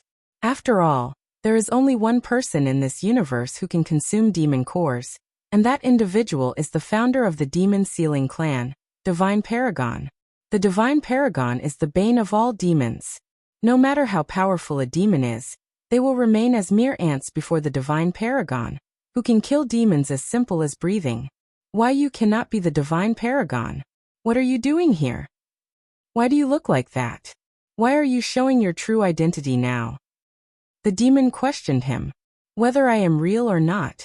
Why don't we put that to the test? Yuan spoke in a calm voice as he slowly approached the demon. Furthermore, Yuan had activated the golden aura once again, but it was much clearer than previously, and he had complete control over it. The demon took a step back every time Yuan took a step forward, but it didn't dare to turn around and run, as it was afraid that if it turned its back to Yuan, it would die without realizing what had happened. However, after walking a dozen steps, the demon suddenly felt something against its back, preventing it from walking back any further. The demon subconsciously turned around to see what was blocking it, as it was certain that there wasn't anything in that direction, and sure enough, when it looked, there was plenty of empty space behind it. However, for some reason, it was unable to move any further, almost like there was an invisible wall there. Where do you think you're going? Yuan suddenly spoke to it. The demon immediately turned to look at Yuan, who had a malicious grin on his face. And he continued, I will crush you 10 times for every human you killed. If you don't tell me, I will torture you until I feel like stopping. The demon stared at Yuan with a terrified gaze. You monster. It muttered in a powerless voice.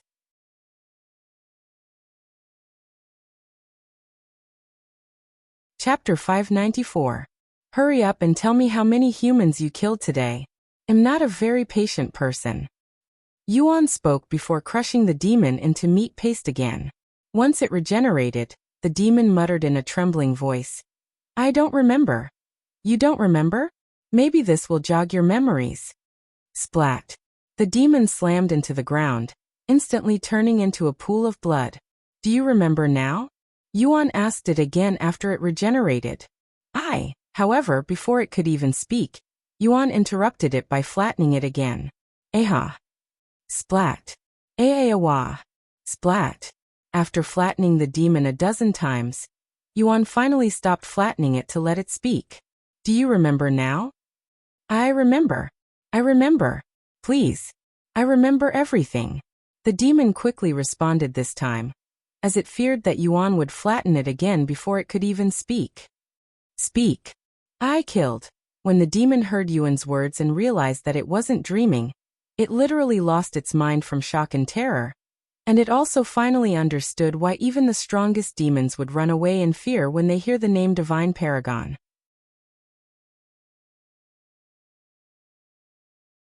Chapter 595.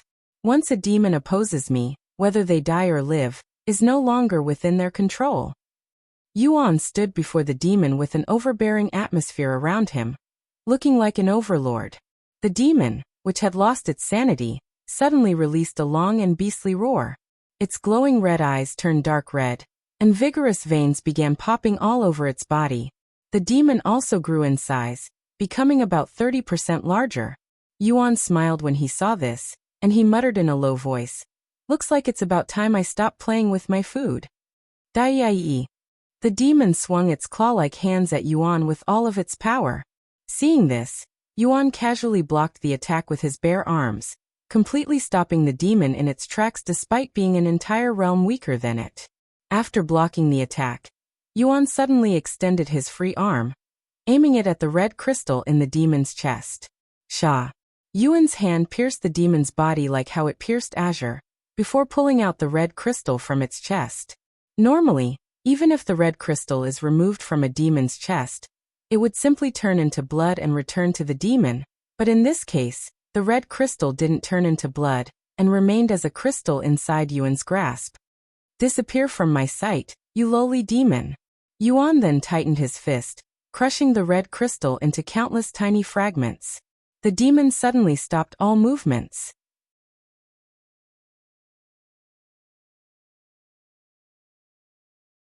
Chapter 596. After arriving in Yang City, Meishu and Sebastian rented out a hotel to stay in for the time being, as Chu Liuxiang was still unconscious. Brother Yuan. Chu Liuxiang woke up shouting about half an hour after they arrived at the hotel. Where are we? Where's Brother Yuan? Chu Liuxiang asked Meishu, who was in the same room. We are currently in Yang City, she replied. What about Brother Yuan? He's still in the Jaded Garden. Why? Why did you leave him behind? I thought you loved him. Chu Liuxiang cried out loud. Calm down, young lady, Sebastian suddenly said. It was the young master's decision. If you truly love him, you would respect his wishes. Tidits.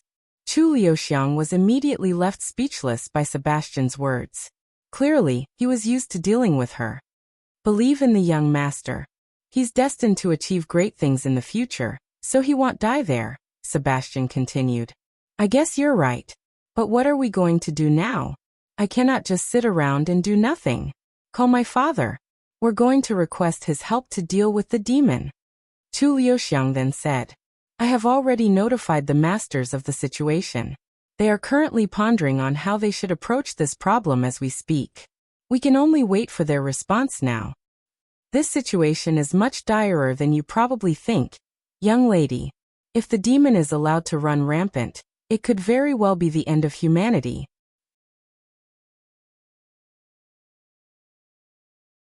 Chapter 597. Brother Yuan. Where's Brother Yuan? Chu Liuxiang rushed to the hospital after returning to the Jaded Garden with Meishu and Sebastian. Daoist Yuan is currently resting in the patient room. Senior Wang said to them. What about his condition? Meishu then asked. Don't worry, he's no longer in a critical condition. Thank you. Meishu released a deep and relieved sigh. We don't deserve your gratitude, as we didn't really do anything. There was a massive hole in the center of Daoist Yuan's chest, but it closed up on its own before we could treat it. However, he's still in a coma, and we don't know when he'll wake up. Senior Wang then led them to the room that Yuan was resting in. Inside the room, the other grand elders as well as some of the elite disciples such as Wang Ming and Li Jinxi were there. Brother Yuan. Chu Liuxiang ran to the bed where Yuan was resting. Are you okay, Yuan? Can you speak? Meishu asked him.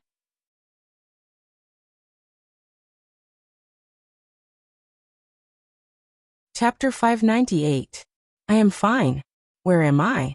And how long have I been asleep? Yuan asked in a low voice. We are currently inside the 6 spiritual family's private hospital, and you have been asleep for about 2 weeks now, Meishu said. That long? Yuan slowly sat up on the bed. I'm sorry if I made you too worried, but I am fine. He said to them a moment later. Wait right here. I will get the doctors to check your condition. Meishu then went to call for a doctor. After checking Yuan's body, the doctor said, his body is a little weak right now, but besides that everything is normal. Thank you, doctor. I need to speak with the grand elders, Yuan said to Meishu. The calamity. It's not over yet. What? Meixius' eyes widened with shock. What do you mean the calamity isn't over yet? Didn't you defeat the demon already? Chu Liuxiang quickly asked. Yes, the demon is gone. However, that isn't the only demon in this world. There are other sealed demons in this world, and they will eventually break from their seal. Unbelievable. So we'll have to deal with this again. Meishu muttered in a voice of disbelief. Sometime later, the grand elders gathered at the hospital inside Yuan's room.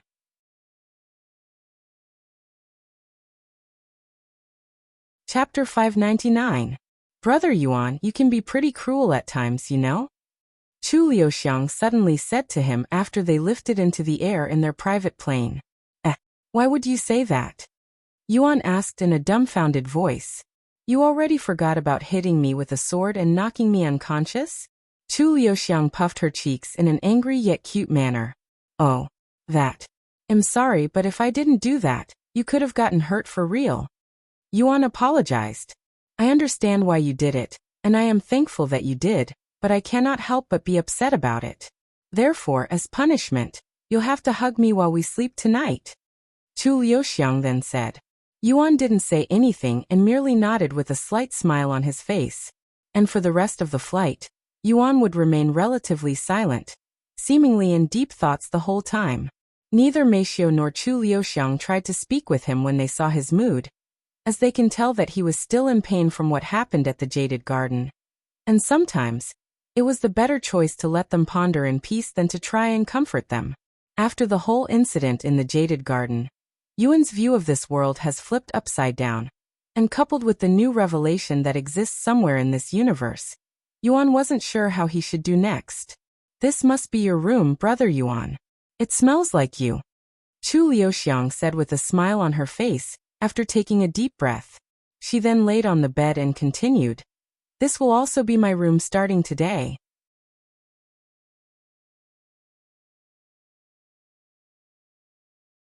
Chapter 600. Alright. Yuan, you should call Yuro. Although ID already explained the situation to her, you should still speak with her, Meishio said to him after unpacking their luggage. Okay. Meishio then handed her phone to him. Hello. Yuro? It's me, Yuan. Brother. Are you okay? Yes, I am fine. I'm sorry that I couldn't be there for you. I would actually prefer it if you weren't here. I don't want you to be in such a dangerous situation, Yuan said. After talking for a few minutes, Yuro asked, "What are you going to do now that you're back home?" "I am going to create my own faction and focus on." You're going to create your own faction? When? As soon as we can, I guess. Why did you wait so long to make your faction, brother? If you'd told me earlier, I would have joined you. I am too invested in my faction to leave now. Sorry. Yuan had nothing else to say. Well, make sure you visit me soon. The Cultivators Association? I didn't think we would go back there so soon. Yuan sighed.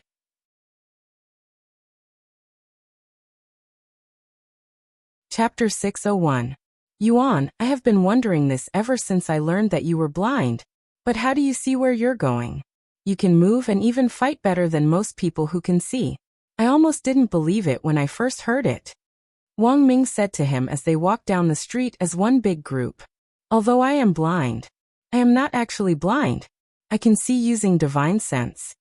Yuan said, and he began explaining to them about divine sense. The Grand Elders are spirit masters as well, but they cannot use divine sense. Wang Bingbing shook her head. By the way, what's the faction going to be called? Shirlang then asked. Demon Sealing Faction. Yuan calmly responded. Demon Sealing? They all looked at him with wide eyes. Does this mean? Yes, our purpose is to deal with the demons that will eventually break out of their seal. Of course, I don't actually expect any of you to fight the demons. I can handle them alone, but if you wish to learn how to seal demons, I can teach you. Really? You'll teach us how to defeat demons? Wang Ming exclaimed in an excited voice. After what happened at the Jaded Garden, he wished that he had the ability to fight demons. If that's what you want. Yuan nodded. Sometime later, they arrived at the Cultivators Association that was as busy as ever with cultivators mostly at the Spirit Apprentice level walking around. Yuan took a deep breath, clearing the bad memories he had in this place, before walking inside with the others. Once all of their names were in the system, Chairman Li created their faction. Normally, a newly registered faction would need to be vetted first before they are approved, but with Chairman Li's position within the Cultivators Association, they easily skipped all of those steps and instantly got approved as an official faction. Congratulations, your faction Demon Sealing Faction has been created. If you ever need anything or have any questions, you are free to contact me at any time, and I will do my best to help you, Chairman Li said to them afterward.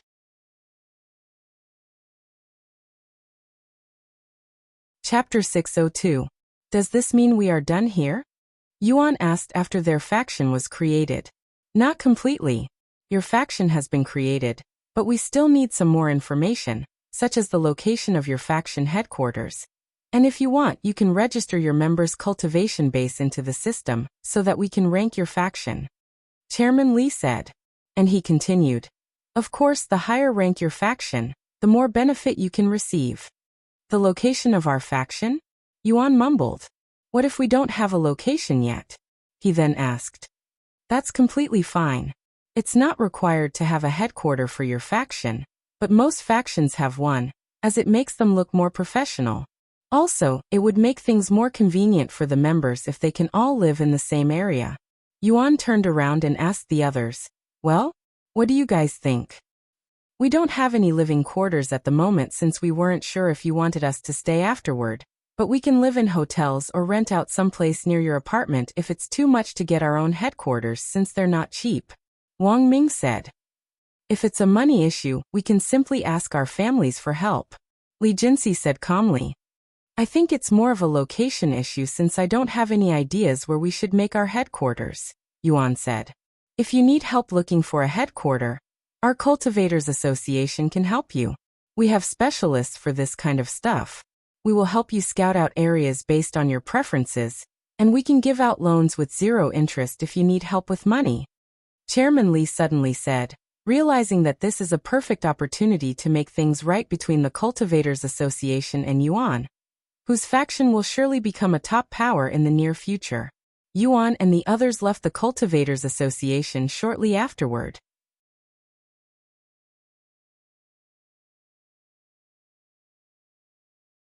Chapter 603. Where will you guys be staying until we have our headquarters? Yuan asked Wang Ming and the others. "We'll probably rent a hotel somewhere close to your apartment. It'll only be for around a week anyway," Wang Ming said. "What about you? What are you going to be doing in the meantime?" Li Jinxi asked him, as she was hoping to train with him while they waited.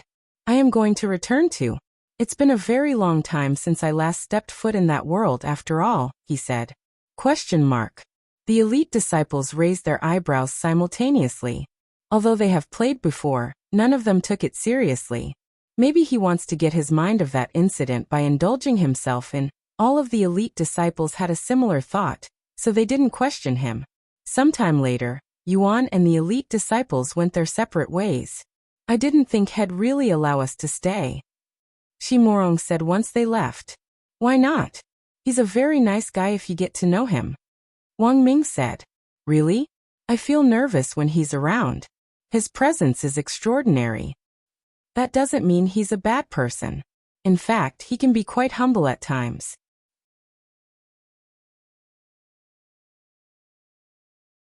Chapter 604. Sect Master. Regarding this year's disciple recruitment, a group of high-ranking sect elders stood before Songlinger as they talked about their future plans for the Heavenly Melody Academy.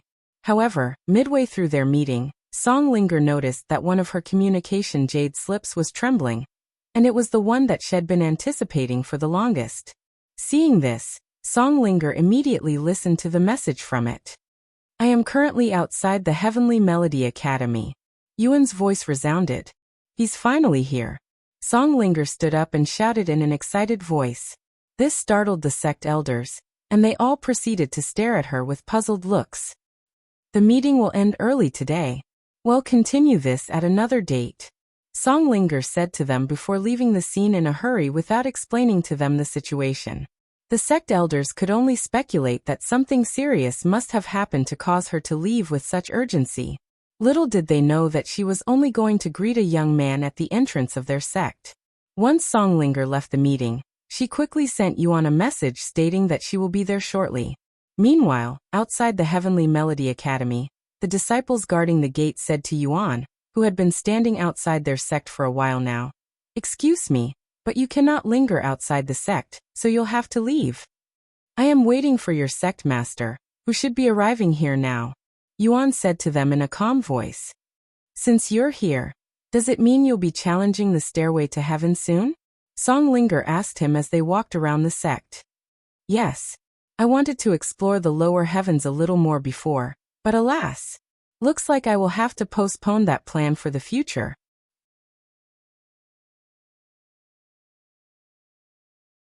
Chapter 605. Leaving it for the future? You know it's going to be very difficult for you to return once you ascend, right? Especially the higher you go, the more resources it'll require for you to come back to the lower heavens, Songlinger said to him. "I know, but it's not impossible." Songlinger stared at him in silence for a moment before speaking. "Did something happen?" There's something different about you. Huh. How can you tell? A woman's intuition, I guess, she casually shrugged. Yuan then sighed. Something did happen, but it's all in the past now, and dwelling on it won't do me any good. While it's definitely not worth dwelling on some things, some definitely are worth it, as it could be what pushes you further past your limit. If you want to talk to me about it, I am all ears. Yuan pondered for a moment before asking, Senior Song, do you know anyone close to you that have passed away? Sorry if it's a sensitive question. Song Linger looked at him with raised eyebrows. Death? This is the cultivation world, where death is probably one of, if not the most common thing, regardless of which realm you're in. I don't think there is anyone around my age that hasn't experienced the death of a friend or a loved one. In fact, I have lost many friends to magical beasts, and even more to other cultivators. I thought it was something more serious, but I guess this is your first time experiencing something like this, which is pretty normal.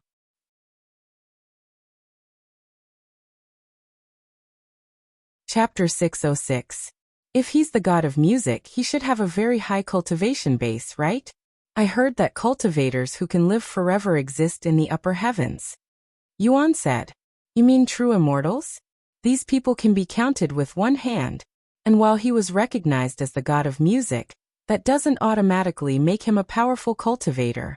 Perhaps if he was called the god of cultivation, it would make more sense. Song Linger said. The god of music, huh? I wonder what kind of person he was. Yuan mumbled to himself. Unfortunately, not much is known about the god of music besides his name, Tian Kai. Yuan raised his eyebrows after hearing the surname Tian, as it sounded familiar for some reason. Their surnames are also Tian. Yuan thought to himself. After a moment of silence, Yuan asked Song Linger, do you mind if I play a song here? Right now? Song Linger raised her eyebrows. Yes, I want to pay my respects to both of them the same way the Zither goddess paid respect to the god of music. Go ahead. Yuan then retrieved the soul-ensnaring zither before taking a seat right before the two statues. After taking a deep breath, he began playing Zither goddess ethereal arts. Ding, for most cultivators, yes, that is the case, but I am content with my current standing. I am the sect master of the Heavenly Melody Academy. If I leave the lower heavens, I will have to start climbing from the bottom again. Furthermore, I don't have anybody who can replace my position as sect master. If I leave now, the Heavenly Melody Academy will suffer. Song Linger explained.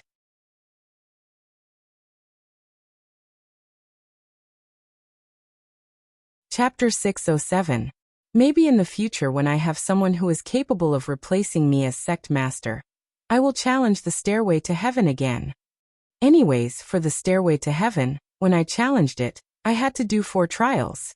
For the first trial, I had to fight a stampede of magical beasts that was 2 levels above my cultivation. For the second trial, I had to traverse 1,000 miles while being burdened by a powerful pressure and magical beasts. For the third trial, I had to confront my heart demon. And for the final trial, I had to fight another magical beast, but this time, it was 5 whole levels above my cultivation.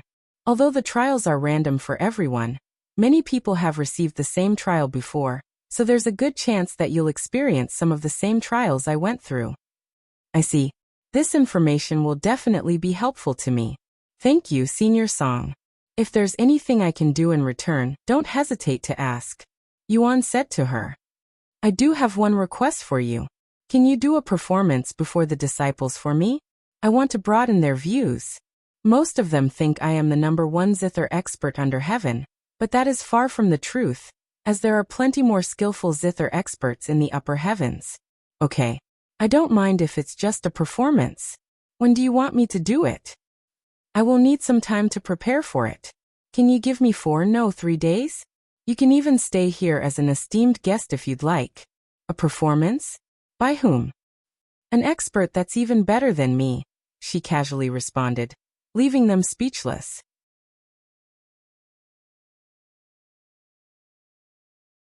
Chapter 608. Even better than you, Sect Master? Who is this person? One of the sect elders asked. You'll find out in 3 days, she casually responded.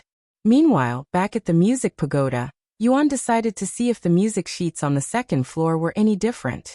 There are more notes. I guess the higher the floor, the more difficult the songs. Now that he had this knowledge, he wanted to see what was the most difficult song in this place, so he began making his way towards the 11th floor. Once he reached the 11th floor, he walked straight to the zither section and began looking through the music sheets one by one. Oh, I recognize this song. Yuan was surprised by the first music sheet that had randomly picked, and it was the same song that had played during the zither competition after learning it from Songlinger's disciples. Even though he already knew the song, he still wanted to look at the music sheet properly to get a better understanding of it. While Yuan looked at this music sheet, a disciple approached him from behind. "Hey, you're blocking the shelf," this disciple said to him. "Oh, I am sorry." Yuan turned around to see a beautiful young lady standing behind him, and she looked very familiar for some reason. Isn't she from the zither competition? It took a moment for Yuan to recognize this girl, who was the one that played the incredible song God Descends from Heaven during the zither competition. However, this girl didn't recognize Yuan, who wasn't wearing a mask at this moment, but did during the zither competition. As Yuan made way for her, she noticed the music note in his grasp. "This was all my fault, elders. If you're going to hold anyone responsible, it should be me." AI1 suddenly stepped forward and said, "Prime Disciple AI?" The sect elders looked at her with wide eyes, as AI1 is usually a quiet girl who never causes any trouble.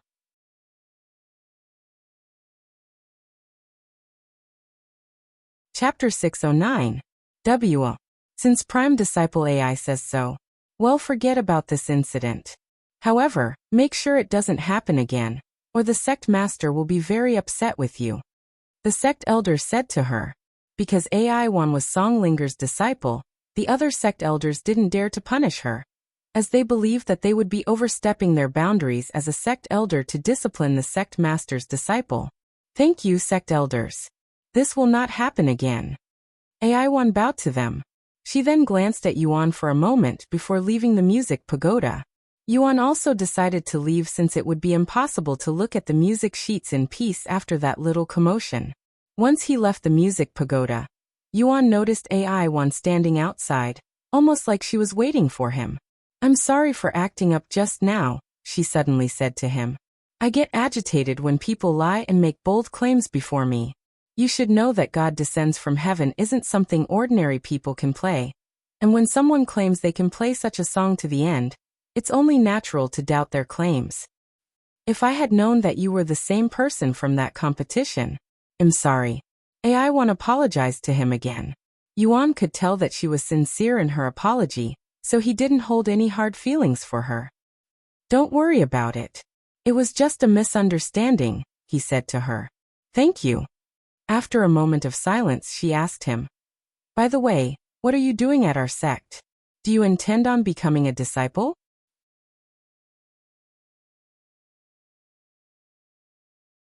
Chapter 610. I'm sorry about that. That was Disciple Yu, a new disciple that had been recruited by Master shortly after the zither competition, so she's a little arrogant. And for some reason, she's obsessed with surpassing me. AI1 said to Yuan afterward. You can also ignore what she said. What's this lily pavilion? Yuan asked.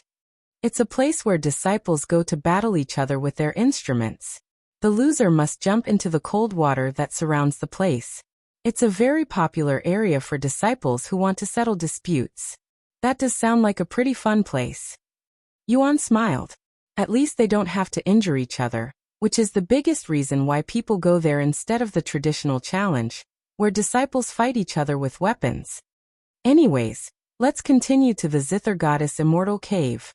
About half an hour later, they arrive at this secluded area where many immortal caves existed, and it sort of reminded Yuan of the immortal caves at the Jaded Garden, but at a much larger scale. Which one belongs to the Zither Goddess? Yuan asked as he looked around. Do you see that one with a closed entrance in the middle? That's the one. AI1 pointed at the immortal cave that had a couple of people standing outside of it. What are they doing? Yuan asked when he saw the scene.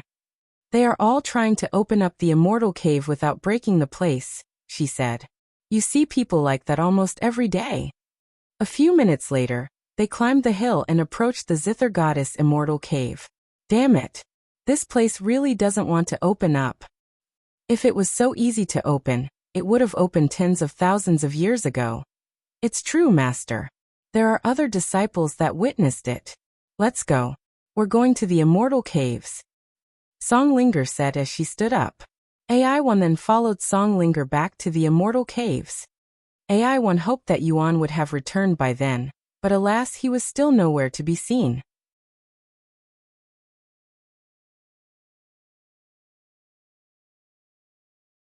Chapter 6:11. After arriving at the Immortal Caves, Songlinger asked the disciples there for their story. That person touched the Immortal Cave and disappeared the next second. It was so sudden. He hasn't returned since then.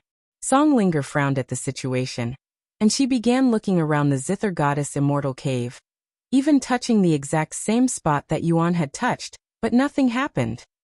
Oh, I forgot to mention this, but he played a song with the soul-ensnaring zither before touching the Immortal Cave. AI-1 suddenly said, "Why didn't you tell me this first?" Songlinger sighed. Do you know what kind of song he played? No, I have never heard of such a song before. Can you replicate it? Songlinger then asked.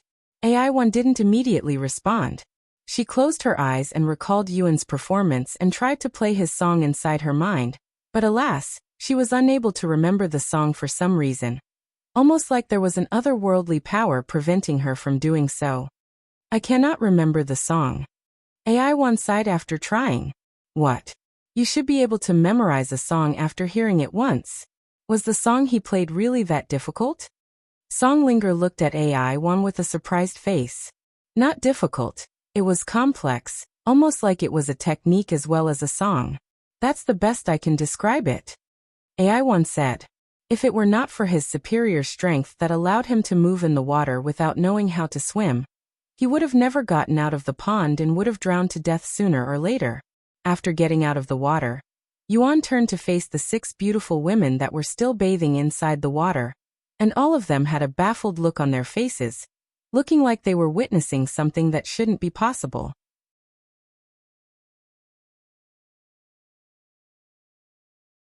Chapter 6:12. Hello.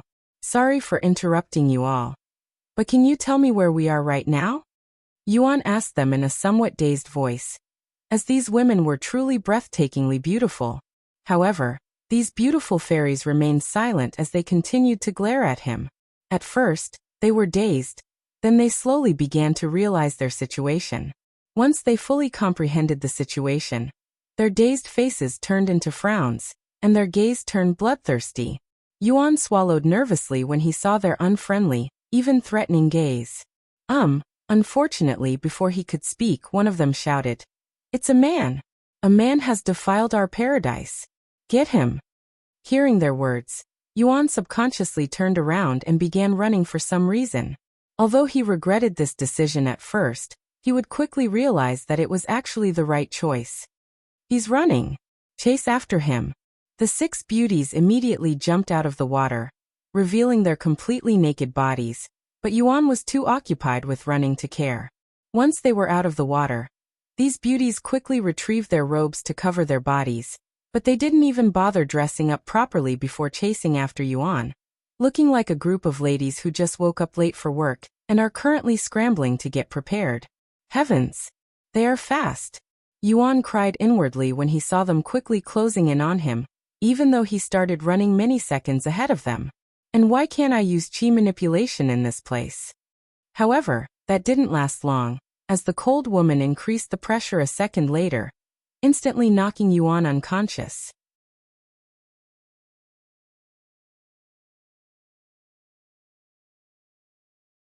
Chapter 6:13. After knocking Yuan unconscious, the cold woman turned to look at the other 6 beauties and said, 6 spirit kings cannot handle a mere spirit grandmaster. A little boy? You should all be ashamed of yourselves. The 6 beauties lowered their heads in a shameful manner, their faces flushed with redness. We're sorry for being useless, Elder Shui. Quickly return to the sect, and tell me everything that occurred just now. The cold woman called Elder Shui used her spiritual energy to pick up Yuan before flying away, disappearing into the distance in just a few moments. The 6 beauties quickly followed Elder Shue's words and returned to the sect that was 100 miles away from their location. When Elder Shue returned to the sect first, she handed the still unconscious Yuan to one of the disciples there and said to her, "Lock him up and interrogate him for his identity when he wakes up." "Yes, Elder Shue." After Yuan was carried away, Elder Shue returned to her living quarters to wait for the 6 beauties to return. Once they finally arrived, she said to them, "Tell me everything." The 6 beauties that were standing beside each other began explaining the situation to Elder Shue. "We went to the bamboo pond to wash ourselves, but shortly after we entered the water, we heard someone screaming, and it sounded like a man's voice. Once we realized where the sound was coming from, we all looked up, and to our surprise, a person was falling from the sky." After a long moment of silence, Elder Shue turned to look at Yuan with a complicated expression on her face. "I will be back later. Don't touch him or this spatial ring until I return," Elder Shue said to the disciple before disappearing from the place without even touching the spatial ring once, leaving her speechless.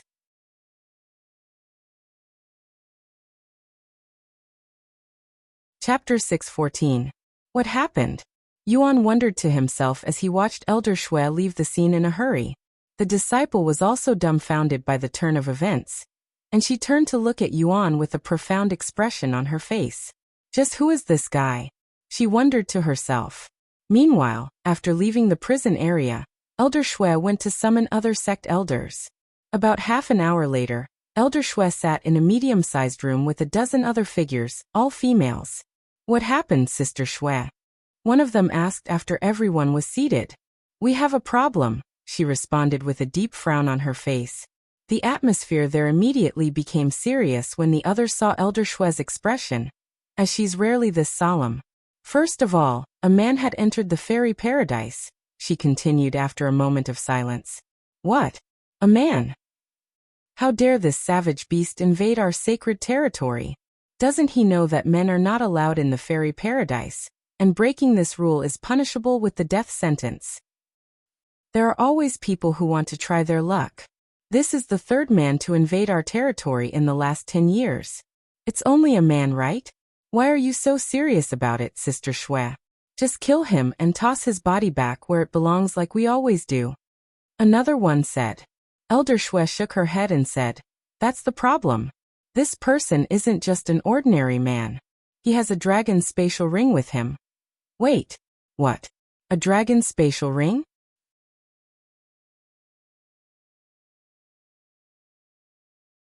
Chapter 6:15. A bottle that seems to contain some sort of blood essence, life-saving treasures, a demon core, and even the 7-colored herb. This man is loaded with treasures. The disciple cried inwardly when she saw the treasures on the floor, feeling a strong urge to take them for herself. Of course, with Elder Shue standing right beside her, she didn't dare to actually act upon her desires.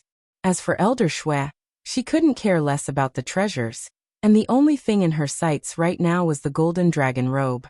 He not only has a dragon spatial ring, but he also has a golden dragon robe. I will be damned if he's not part of the royal dragon family. Elder Shue sighed inwardly. After seeing the golden dragon robe, Elder Shue was almost convinced that Yuan belonged to the royal dragon family. The only thing that didn't make sense was Yuan's behavior, as he was being oddly quiet and obedient even in such a situation. If he was actually from the royal dragon family, he would have long revealed his identity so that they couldn't just kill him. Maybe he has a reason that forbids him from revealing his identity? Elder Shue wondered to herself. "You can put your stuff back inside the storage ring," Elder Shue said to him a moment later. Bring her inside. I want to speak with her personally," the Dragon King commanded. "Yes. Please excuse this subject." The guard bowed to the Dragon King before returning to Elder Zhou and the others. "The Dragon King wishes to speak with you. Please follow me."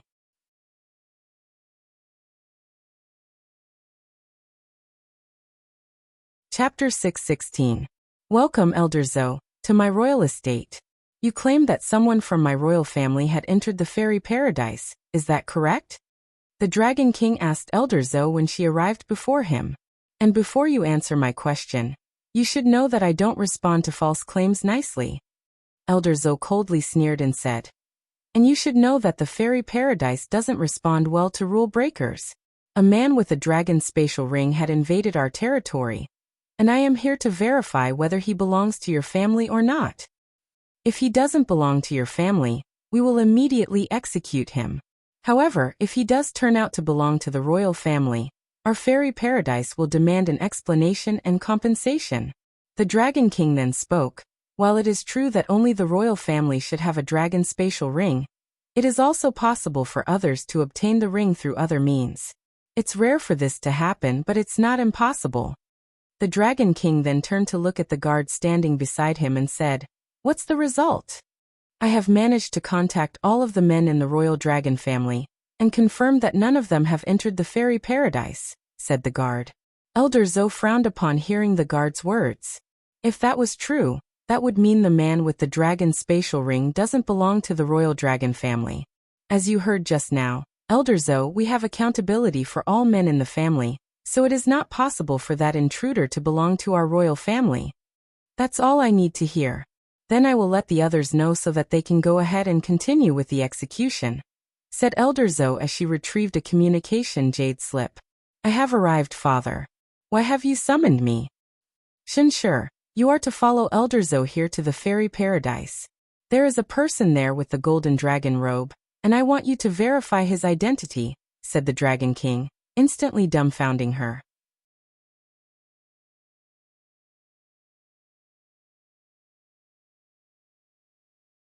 Chapter 617. Did you just say the golden dragon robe, father? Shenshi asked him with a dumbfounded look on her face. Yes, I did. The Dragon King nodded with a solemn face. We don't have any dragon emperors in this world, so does this mean that someone from the upper heavens came down here? But why the fairy paradise? Shenshi then asked. I am sending you there to answer that question. Hurry up and get moving. If he's really a dragon emperor, we don't want anything to happen to him. If he's real, you should know what to do. I understand. Shenshi then followed Elder Zhou back to the fairy paradise using some sort of special talisman that teleported them there within seconds. Meanwhile, back at the fairy paradise, Yuan was sitting in the corner of the prison cell while silently pondering to himself if there was anything else he could do to get out of this situation. I just wanted to look at the Zither Goddess Immortal Cave. He sighed inwardly. Eventually, Elder Shui returned to the prison and said to him, Take out your golden dragon robe. I need to verify something. Yuan had no choice but to hand over his golden dragon robe to her. At least she didn't ask for the blood essence. He thought to himself as he handed her the golden dragon robe. And she continued, First and foremost, are you really a dragon emperor? Or from the royal dragon family for that matter? Although you have the dragon spatial ring, and even the golden dragon robe, I am still not entirely convinced that you're one. Yuan didn't immediately respond to her question, and took his time pondering how he should respond.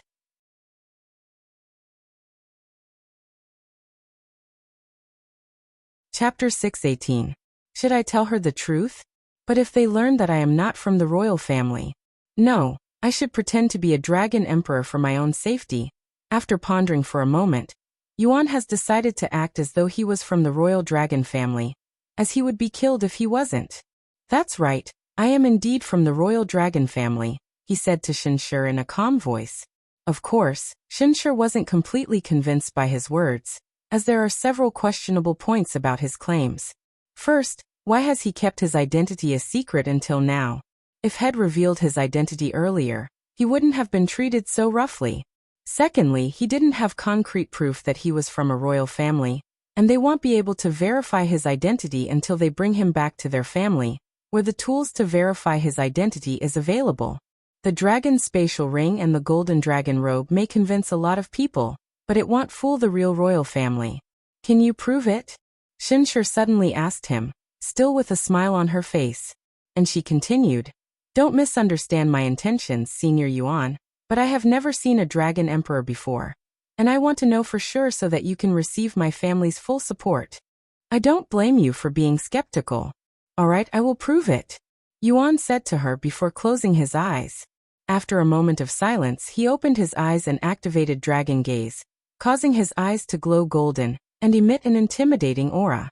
Now that I think about it, the dragons at the ancient dragon city didn't show their horns. I wonder if there's a specific reason. Yuan wondered to himself.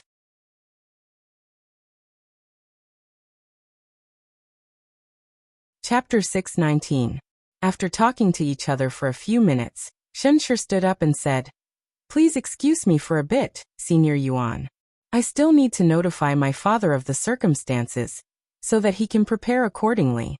He's probably shaking in anxiety right now from waiting." "Go ahead. Take your time." Yuan nodded. Shenshi then left the scene and went outside to contact her father using a communication jade slip. "Shenshi, what is the news? Is this person really a dragon emperor?" Her father immediately began questioning her in an anxious manner. "Calm down, father. You'll need all of your breath for this," Shenshi said to him. And she continued, "It's true, this person is the real deal, a real dragon emperor."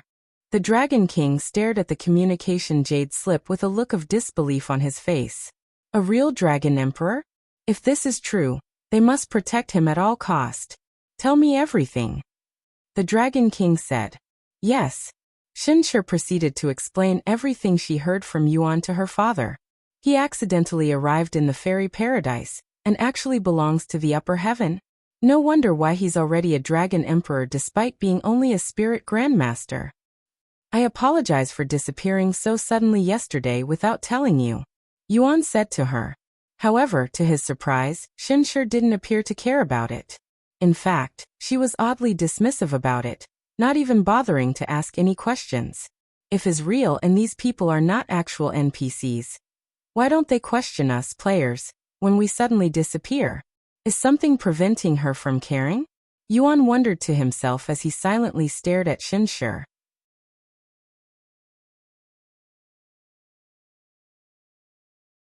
Chapter 620.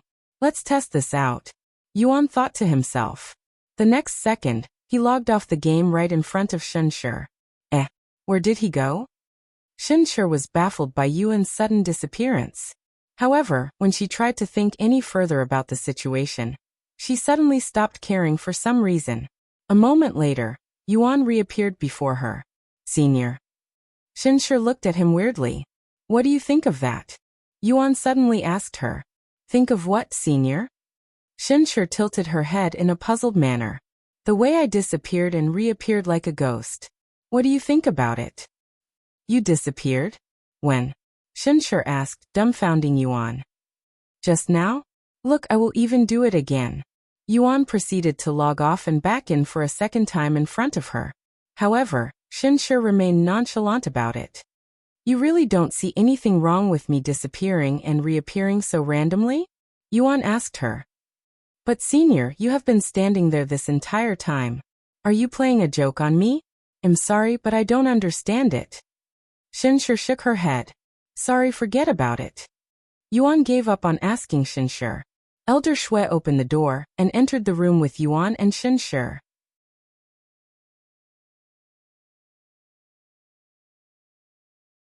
Chapter 621. That's the Fairy Empress? Yuan thought to himself as they approached the figure sitting all the way at the end of the room. And there was another figure standing beside her, who was wearing a uniform that looked similar to Elder Shui's robes. As for the woman sitting on the throne, she was an extremely beautiful woman with long golden hair and emerald-colored eyes. This junior greets the Fairy Empress. Elder Shui bowed to her. She then turned to bow to the woman standing beside the Fairy Empress. This disciple greets the sect master. Seeing Elder Shui greet them, Yuan also prepared to greet them. However, Shenshi stopped him from greeting them before stepping forward. Fairy Empress. The royal dragon family demands you release the Dragon Emperor as soon as possible. If you keep him detained any longer, we will have no choice but to escalate the situation. Yuan stared at Shenshi with wide eyes. The Fairy Empress should be the most powerful person in this world. Yet Shenshi dared to speak to her in such a tone. Either the Dragon Royal family is as powerful as the Fairy Empress, or she's incredibly daring. What is this? If you think a drop of blood will save you. The fairy empress suddenly stopped speaking when she took a closer look at the drop of blood in the bottle. Whose blood essence does this belong to? She suddenly shouted in a grim voice, startling everyone there. Why don't you take a guess? I will give you a hint. He's the one who created the royal dragon family. Yuan said with a smile on his face.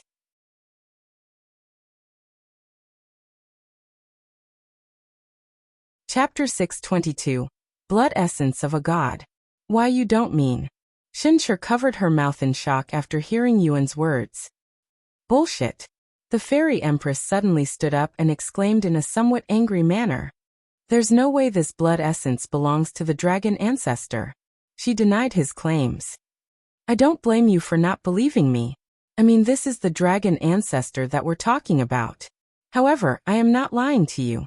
If you don't believe me, you can imprison me and wait to find out the truth, though it might be too late then.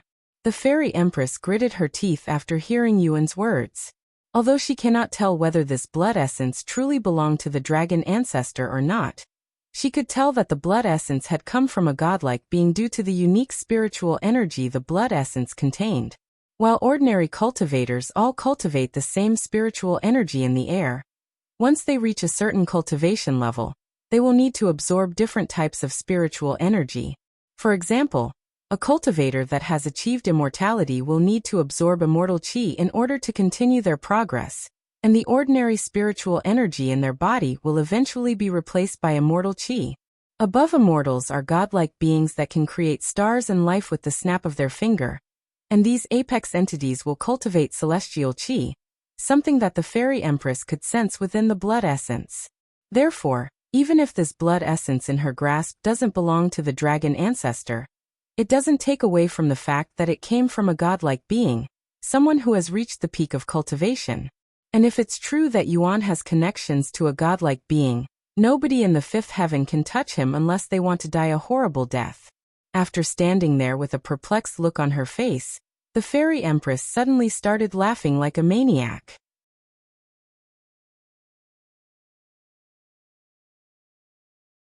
Chapter 623.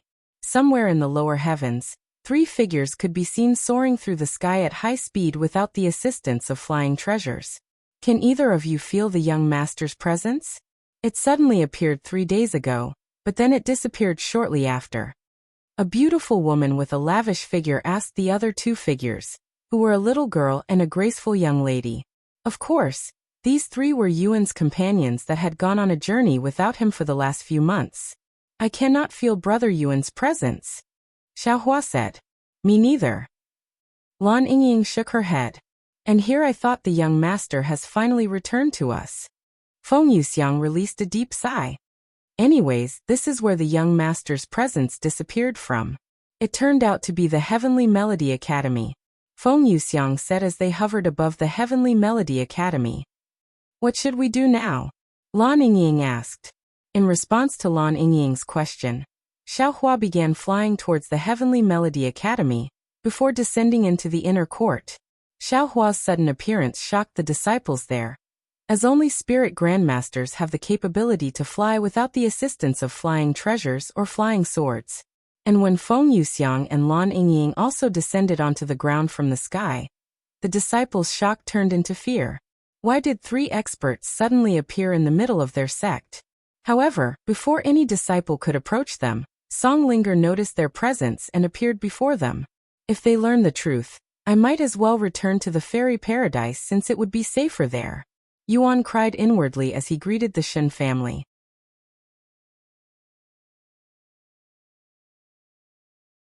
Chapter 624. Hello everyone. Thank you for the warm welcome, but I'd prefer it if you guys acted more casual and informal when around me. Yuan said to them after seeing them treat him as though he was some kind of emperor. My name is Yuan, and you can call me as such. The people there looked at each other with doubtful gazes. Can they really address a dragon emperor so casually? They won't receive divine punishment from their ancestor for doing so? If you say so, Yuan. The Dragon King said. Anyways, let us introduce ourselves. The royal family then began introducing themselves starting from the Dragon King. Once everyone there was done, the Dragon King invited Yuan inside the building. By any chance, are you hungry? We are preparing for a feast right now. The Dragon King asked him sometime later after they were all sitting down. I am a little hungry. Yuan nodded. In the meantime, if there's anything we can help you with. I am trying to find a way back to my own world, but I'm not sure how I even got to this place in the first place. Can you describe to me what had happened before you came here? The Dragon King asked. Yuan proceeded to recall everything that had happened. As expected of a dragon emperor, even his food consumption is top tier. Look at how quickly he's cleaning up the plates. He's treating the food as though they are air.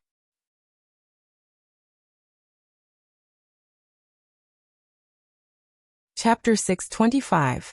After entering the Zither Goddess Immortal Cave, Xiaohua and the others immediately began looking around. However, they quickly realized that besides the teleport formation, there was essentially nothing else inside the Immortal Cave. There's nothing in here. Songlinger was left speechless by this discovery, as she has always believed that there were treasures inside the Immortal Cave. Meanwhile, Liuxiang took her time analyzing the formation on the ground despite not being an expert. I'm no formation expert, but by the looks of it, this formation is a one-way teleport formation, and judging by the complexity of the design, it's a fairly powerful one. Can you tell where it took Brother Yuan? Xiaohua asked her.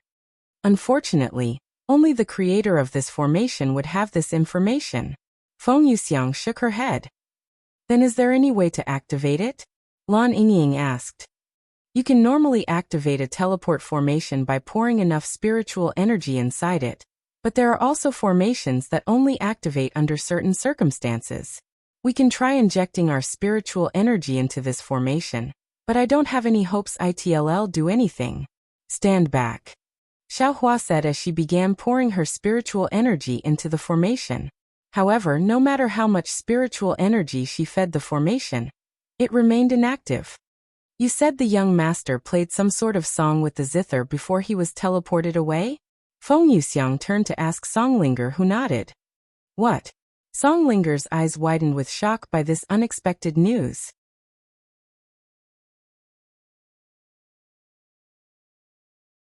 Chapter 626.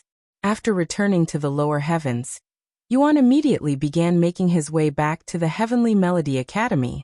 When he got close enough, Liuxiang's voice suddenly resounded in his head. Young master, are you okay? Feng? Yuan was delighted to hear her voice after so long. Where are you right now? Liuxiang then asked. I am currently heading to the Heavenly Melody Academy. Is that so?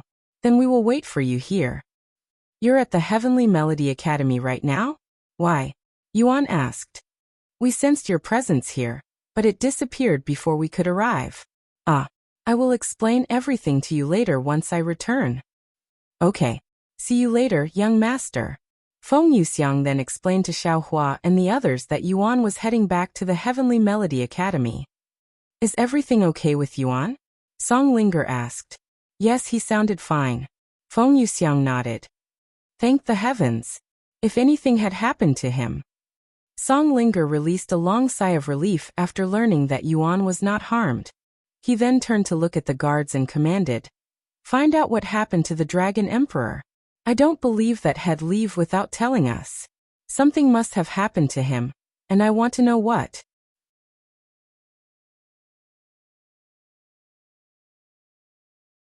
Chapter 627.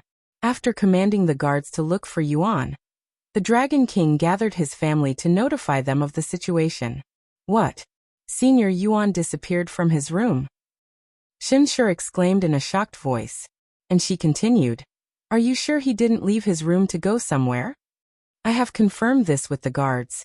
He hasn't left his room since he entered it, and the windows were still locked when I went to check on him. The Dragon King shook his head.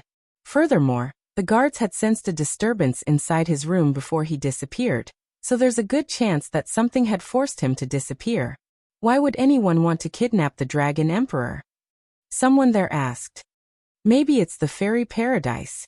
What if they released him so that they cannot be held accountable if anything happens to him afterward? Another person there speculated. That makes sense. How despicable.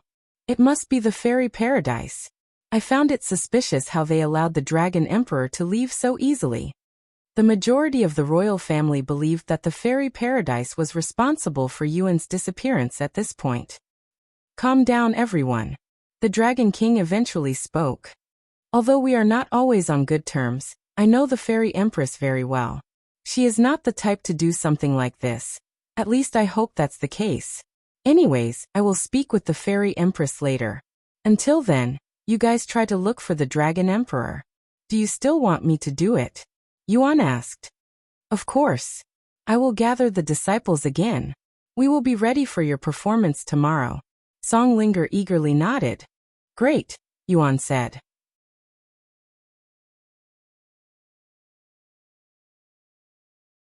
Chapter 628. After letting Yuan know that she will gather the disciples tomorrow for his performance, Songlinger left the place. We have some time until tomorrow, so why don't you tell me a little about your adventure? Yuan then asked the three ladies in the room.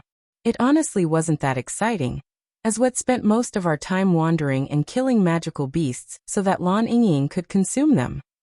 Liuxiang said. That's fine. Even if it's boring, I want to hear all of it. Yuan said with a calm smile on his face. Lan Yingying nodded, and she proceeded to recall their adventure with Yuan, which took up the rest of the day. I'm glad that nobody was hurt, Yuan said to them after hearing their story, as they'd encountered a few dangerous-sounding situations. Of course, even though it sounded like they were in danger, the truth was anything but that, as they were all peak experts of this world. And with a spirit king like Xiaohua with them, it was impossible to get hurt even if they want to get hurt. What about you, young master? That is, if you don't mind sharing. Liuxiang asked him out of curiosity. Well, I had to fight a demon and was nearly killed. Yuan said with a bittersweet smile on his face. What? Liuxiang exclaimed in a shocked voice. Demon. A real demon. Even Lan Yingying was startled by the news. Yes, a real demon. But how is that possible? I thought they only existed in the mystic realm.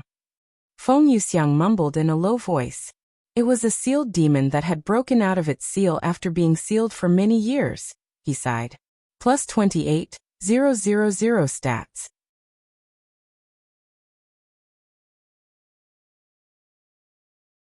Chapter 629. Yuan emerged from the bathtub after absorbing all of the medicine, which helped him break through to the next level of Spirit Grandmaster. Congratulations on your breakthrough, young master. Liuxiang said to him when she noticed him coming out of the bathroom. It's all thanks to your treasures. Yuan smiled, and he continued.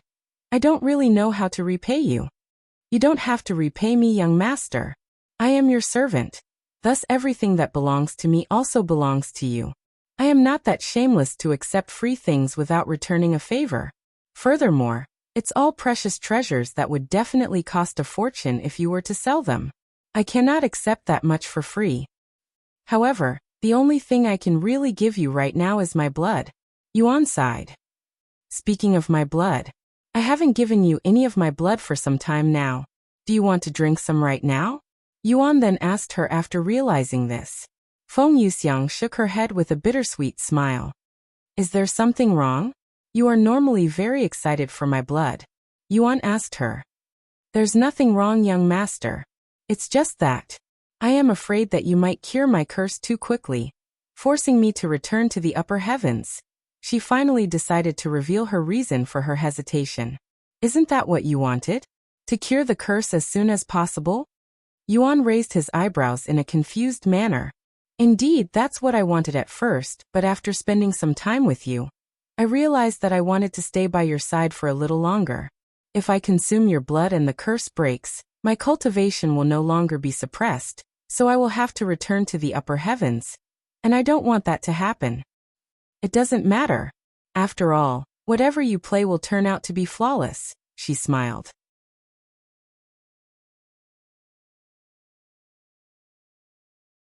Chapter 630. Yuan took a moment to ponder what songs he wanted to play. Senior song. I can play multiple songs, right? Of course.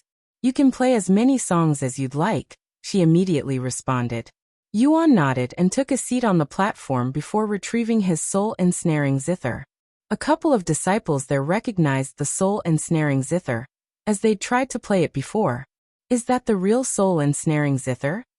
The one that used to be owned by the zither goddess? It's probably just a replica, right? No, I heard that someone had managed to obtain it after successfully playing it. As the disciples murmured to each other, Yuan pulled on the string of the zither and began his first of many songs that would be played on that day. When the disciples heard the music note, they immediately closed their mouths and focused on Yuan, who was calmly sitting on the platform. The first song that Yuan decided to play was something Fei Yuyan had taught him. The second song was something from his own world. The third and fourth song was something he learned from the 9th floor of the music pagoda. The fifth and sixth song was also from the music pagoda, and it was on the 10th floor. Welcome back, Yuan. Long Yijuan and the other sect elders greeted him with broad smiles on their faces.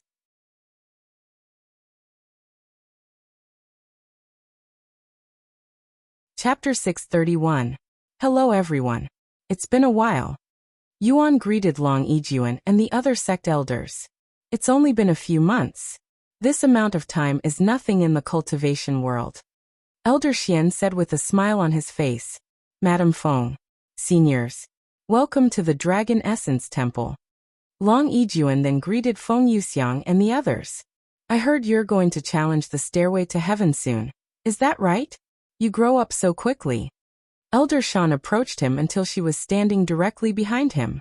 She then wrapped her arms around him and embraced him in a playful manner. I swear it wasn't long ago that you were a spirit warrior. Your talents are screwing with my sense of time, she sighed. Although the others would normally call out her shamelessness, the sect elders remained silent this time. Once she had enough, Elder Shan released Yuan and asked him, Are you going to challenge the stairway to heaven right after leaving this place? I still have one place to visit after this, but once that is done, I will challenge the stairway, he said. How long do you plan on staying here? Elder Xian asked him. I probably won't stay too long since I only have to pick up someone before I am ready to leave. Who are you picking up? Long Yijuan raised his brows. Minli, he calmly said.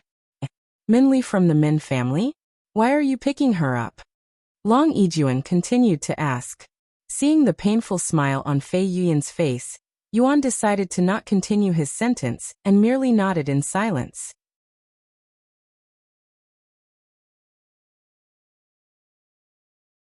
Chapter 632. Hey Yuan, before you leave, can we play the zither again for a bit? Fei Yuyan suddenly asked him after a moment of awkward silence. Of course. He immediately agreed. Let's do it at my backyard like we used to. Okay. Fei Yuyan turned to look at Elder Shan and said, I'm sorry, Master, but I will end my training early today. Do as you please. Elder Shan nodded. Yuan then followed Fei Yuyan back to her living quarters. Once they were in the backyard, they sat down beside each other with their zither out. The soul-ensnaring zither? What happened to the divine-grade zither you obtained at the competition? Fei Yuyan asked him. Oh, that thing? I sold it. Yuan casually said. Why you sold a divine-grade treasure? Fei Yuyan's eyes widened with disbelief. I didn't need it since I already have the soul-ensnaring zither, and I needed the money back then. Yuan shrugged. But the soul-ensnaring zither isn't really a treasure. While that is true, it still performs the same if not a little better than the divine-grade zither. In the end, it's not like I will be using it as a weapon, so it really doesn't matter to me. I guess so. However, if one looked at the direction of their gazes, that reason would become obvious. Of course, they were flustered after seeing the beauties with Yuan.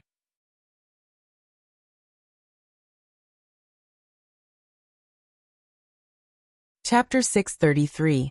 Hello, I am here to see Minli. I was told by the Dragon Essence Temple that she had returned home not long ago.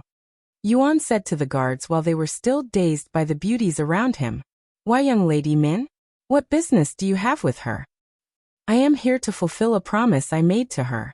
I'm sorry, but the Min family is not accepting any visitors at this moment, as they are currently preparing for the young lattice marriage.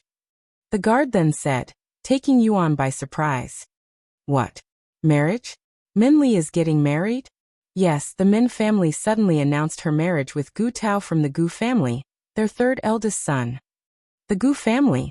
Yuan recalled when someone from the Gu family tried to recruit him to their family, when he was still a disciple of the Dragon Essence Temple. And he mentioned that the Gu family was one of the 7 legacy families. As for Minli marrying this Gu Tao, it was obviously something that her family decided for her. Yuan could still remember Minli pleading with him to join her family, so that they wouldn't do something like this to her. Looks like I had made her wait too long. Yuan sighed inwardly. However, knowing that Minli was most likely forced into this marriage by her family, Yuan was more inclined to meet with her. Once the guard left, he immediately ran to the Min family to notify them of the situation. What? Madame Feng from the Golden Phoenix Bazaar is here? Why? The head of the Min family, Min Ida, asked the guard.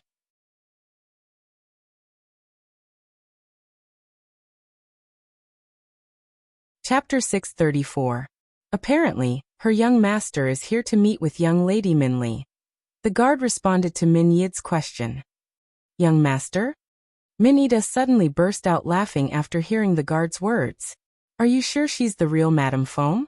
First of all, Madame Feng left the Golden Phoenix Bazaar a while ago and hasn't been seen since then. Why would she suddenly show up here for Minli? And her young master? I know Madame Feng very well. There's no way that she'd lower herself for another individual. She's a fake. A fake, I tell you. Min Ida continued laughing. Then what about the royal guest medallion? The guard asked. Did anyone verify if it was real or fake? And no. It would have been disrespectful to Madame Feng, as verifying the medallion is akin to doubting her credibility. The guard shook his head. Just kick them out. Although he had a bad feeling about Min Yid's orders, the guard didn't dare to disobey him. As you command. Please excuse this subordinate. The guard quickly returned to Yuan and the others to notify them of Min Yid's response. I'm sorry, but you'll have to leave this place now. What? Yuan looked at him with wide eyes. Yeah? Disciple Yuan? Is that really you? Min Li's eyes widened with shock the instant she saw his handsome face, and she immediately wondered if she had accidentally dozed off into dreamland. Hence the current situation that shouldn't be possible.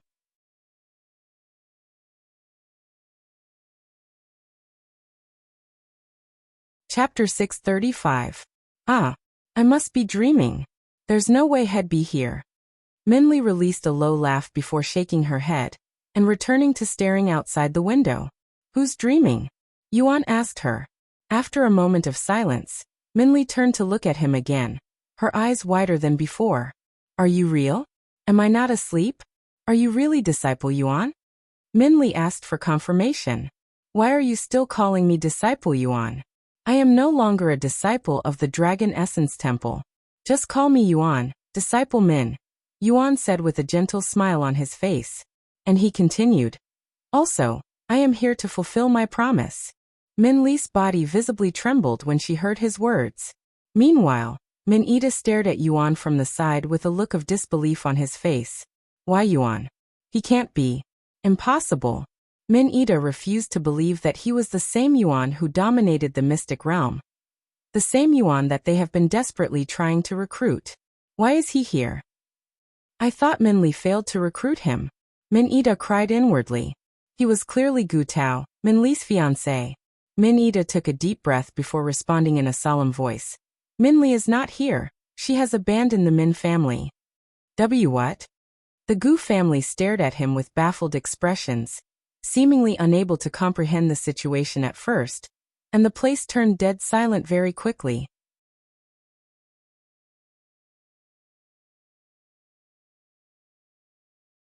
Chapter 636. Let me repeat myself just in case you missed it. Min Ida cleared his throat and continued. Min Li has left the Min family, so she is no longer part of our family.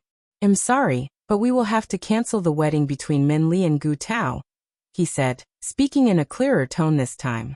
Once they snapped out of their daze, Gu Tao screamed loudly, Bullshit. I am not going to cancel the wedding. Where did she go? I will bring her back myself if I have to. My son is right, Min Ida. We have already expended too many resources on this wedding, and news of the wedding has already spread everywhere. If we cancel it now, Both of our families be laughingstocks for the rest of the century. Do you really want that to happen? Min-Ida merely sighed at their words and said, I understand your feelings and anger, but there is truly nothing I can do in this situation. As for bringing her back, that's also not possible. Nonsense. Tell me where she is and I will bring her back even if it's by force.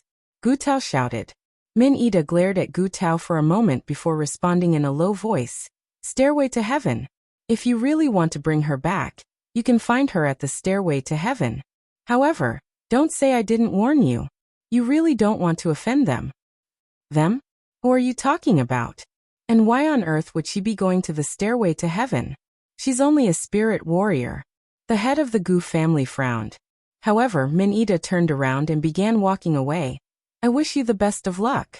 Once again, I apologize for this inconvenience. This isn't over yet, Min-Ida. The Gu family left the place shortly after, and they were still fuming in anger after they left. Are we going to go to the Stairway to Heaven now? Gu Tao asked his father. Obviously. We cannot let this marriage end in such a ridiculous manner. We are bringing her back even if we have to drag her back. Thus, the Gu family began making their way to the Stairway to Heaven instead of going home, still unaware of the full situation. Meanwhile, after leaving the Min family, Minli asked Yuan, are we heading straight to the Stairway to Heaven right now? Actually, there's still one more place I want to visit before leaving the lower heavens, he said.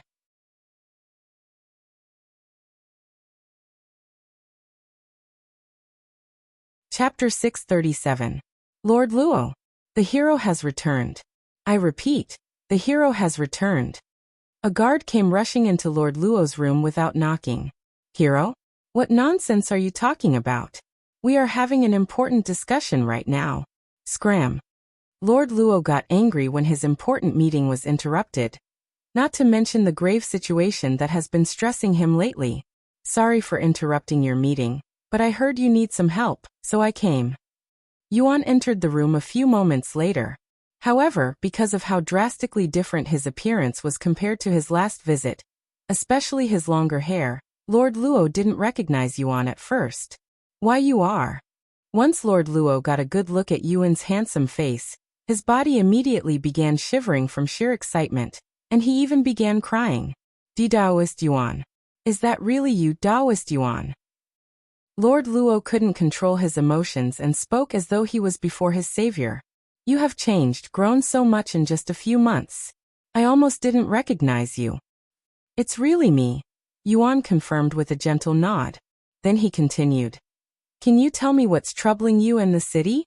If there's anything I can do to help. Please take a seat first. Lord Luo suddenly stopped talking when he finally noticed the four beauties standing behind Yuan.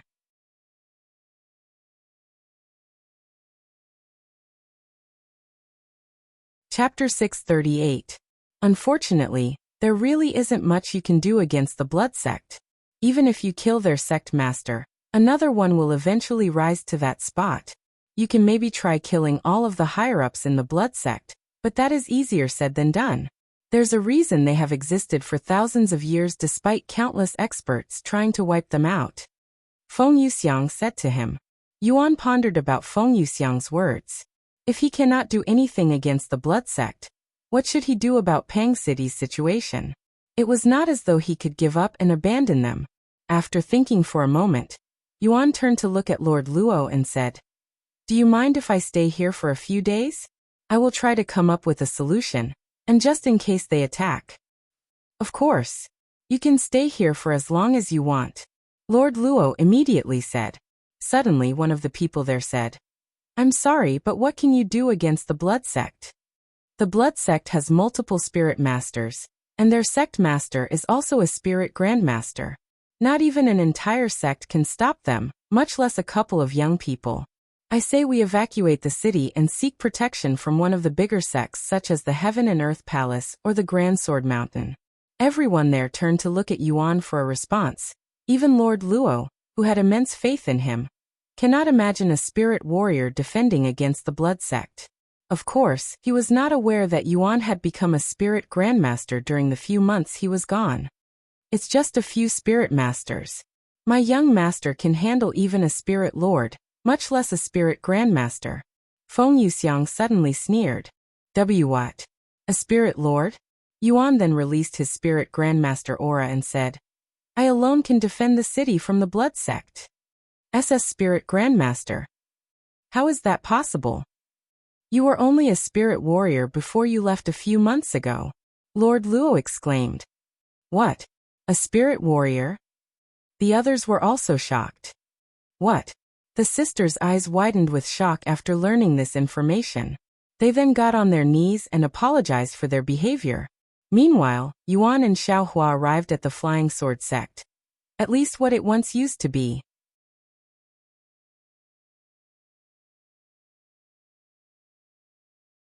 Chapter 639. This is the Flying Sword sect. Yuan stood before where the sect should have been located with a clear look of disbelief on his face. However, the Flying Sword sect was nowhere to be seen. Instead, destroyed buildings and dried blood scattered the place.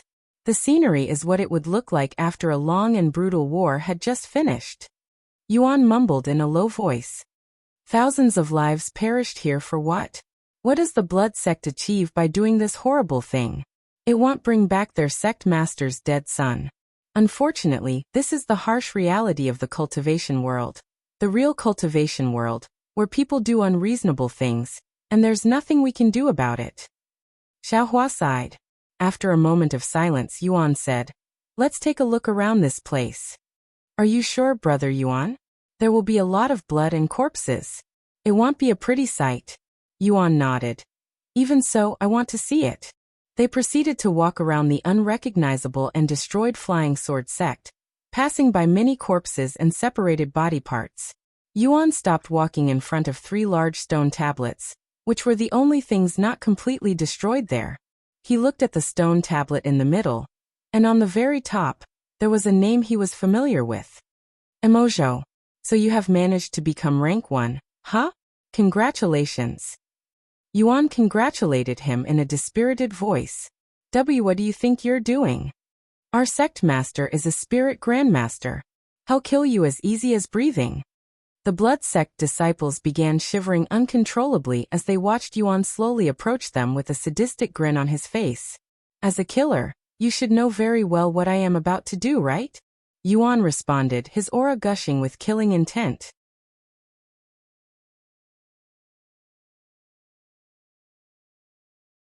Chapter 640. Stop. Let us go. Our blood sect will hunt you and your 9 generations down if you harm us. The blood sect disciples shouted. Yuan stopped walking once he was in front of these people, and he took a long and deep breath. A strong smell of blood and corpses immediately assaulted his nose. Ha! He released a long sigh before speaking. You know, I don't blame you for killing people. It's the nature of cultivators, after all. However, if you're going to kill someone, you better have a damn good reason. After this sentence, Yuan suddenly lifted the Empyrean Overlord and pointed it at one of the blood sect disciples. And killing these disciples for your own entertainment is not a good reason. This is why I despise evil sections. You guys are a bunch of boring individuals. The blood sect disciple being pointed at suddenly felt a sharp pain coming from his throat, but he was too scared of Yuan's cold gaze to move, not to mention the pressure restricting his body, so he wasn't sure what was causing this pain. However, the other blood sect disciples saw it clearly. Yuan was slowly pushing the tip of his sword into their fellow disciple's throat, penetrating the skin on his neck with no resistance like it was tofu. Stop. Are you really not afraid of the blood sect? Our fellow disciples will definitely avenge us and hunt you down. They began shouting. Hunt me? Ha ha ha. Yuan moved the sword an inch forward, causing blood to flow from the disciple's neck. He then spoke while continuing to push the sword deeper into the disciple's throat. How will the blood sect learn of this if I kill all of you? How will you tell them? As a ghost? By the time Yuan finished his sentence, the sword was already halfway through the disciple's neck. Of course, the disciple was already dead at this stage, but Yuan didn't retrieve his sword and continued to push his sword forward until the disciple's head was completely separated from his body. I guess you can say that. Yuan smiled calmly.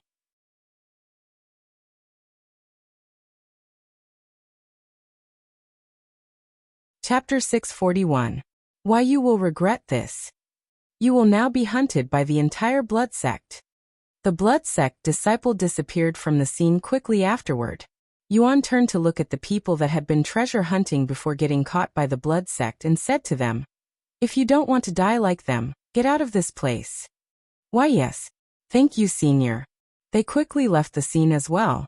Once Yuan was alone with Xiao Hua, the place became dead silent. Yuan closed his eyes for a moment. When he opened them again, his eyes were no longer vicious but innocent, and his entire demeanor changed. Yuan looked at the corpses in front of him, as well as the decapitated body, with a perplexing emotion in his heart. After standing there in silence for a few moments, he turned around and said to Xiao Hua, "Let's go back for now." Xiao Hua quietly nodded and followed him. The entire journey back to Pang City was a quiet one, with neither of them starting a conversation. While they walked, Yuan pondered inwardly. That person was neither the Demon Sealing Clan's founder nor the other two. So who was he? Could it be another one of my reincarnations? No. I have seen him before. Yuan suddenly recalled the bloody dream he had when he got his faction symbol after joining the Celestial Overlords. Could it be him? His demeanor and aura felt just like that person. Just who is he? Now he wondered if he was a murderer in one of his past life, as he was completely tranquil when killing the blood sect disciples, almost like it was natural for him to have blood on his hands.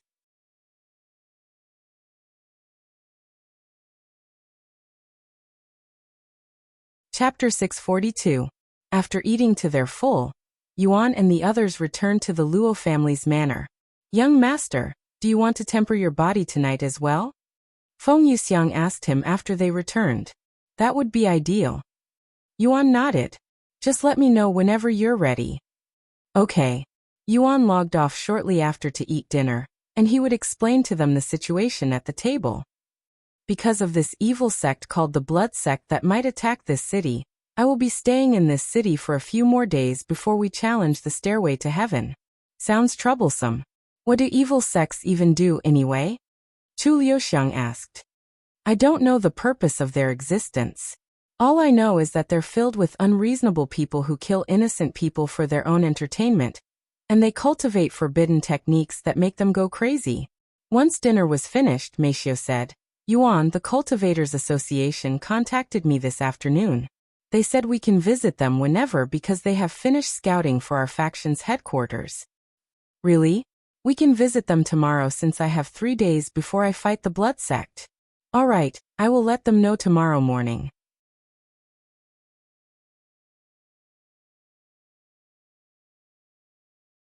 Chapter 643. Hey Yuan. It's been a while. How have y'all been? Wang Ming greeted them with the others behind him. "Hello everyone. Everything's been great on our side. What about you guys?" "It was very boring since we couldn't really train in the hotel we were staying at. We've been waiting for our own headquarters so that we can train all we want." Yuan smiled and said, "Then let's see what the Cultivators Association has in store for us." Upon arriving at the Cultivators Association, they could see Chairman Li standing by the entrance, clearly waiting for their arrival. "Good morning, everyone. Our Cultivators Association has managed to find 5 headquarters that fit your requirements, and they're all in this city. Well, go look at each of them whenever you're ready." "We can go look at them right now," Yuan said. "Very well. Please follow me. We have prepared transportation for you all." Yuan and the others followed Chairman Li to the parking lot, where a long limousine was waiting, and it had more than enough room to fit all 10 of them. Once they were seated, Chairman Li got into the driver's seat and personally managed the car, acting as their personal chauffeur despite his status within the Cultivators Association. As they began moving, Chairman Li said, "There should a yellow envelope on the table. You can find information and images of the headquarters we've scouted. Take a look at it if you'd like." Yuan opened the yellow envelope and took out the papers inside. "There's only information on 4 headquarters here. I thought we had 5. Yuan asked after realizing this. 3 hours later, the car stopped in front of a small but tall mountain that was surrounded by a thick wall. As for the location of the mountain itself, they were in a very secluded area with no other buildings around, almost like they were in the wilderness. "We have arrived," Chairman Li said to them.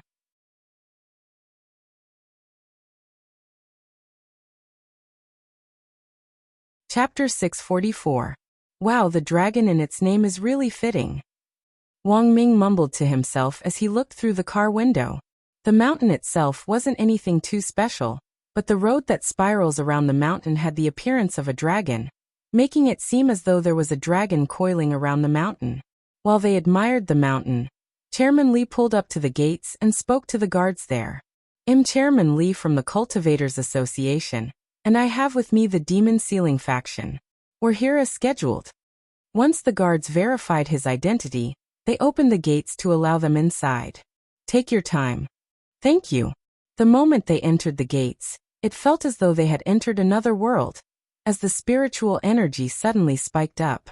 Yuan was pleasantly surprised by this. Although it wasn't as powerful as the spiritual energy in the immortal caves, they were only at the entrance of the mountain, the lowest level.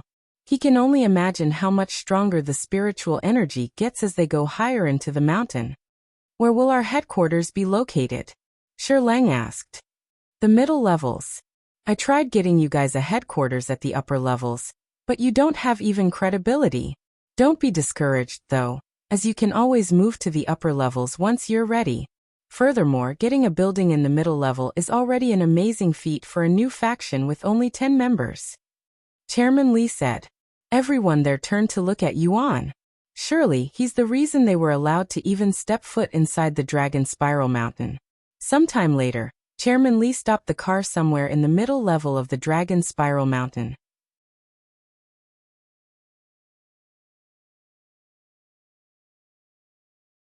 Chapter 645. So yeah, we need $5 billion for our faction's headquarters. Wang Ming called his parents to let them know of the situation. $5 billion? Are you buying a house on the moon or something? Why the heck is it so expensive? No, it's a house in the Dragon Spiral Mountain. What? The Dragon Spiral Mountain? You know of it? Of course. It's one of the most suitable places in this world for cultivators. If it were not for our family size that consists of 6 different families, we would have moved there.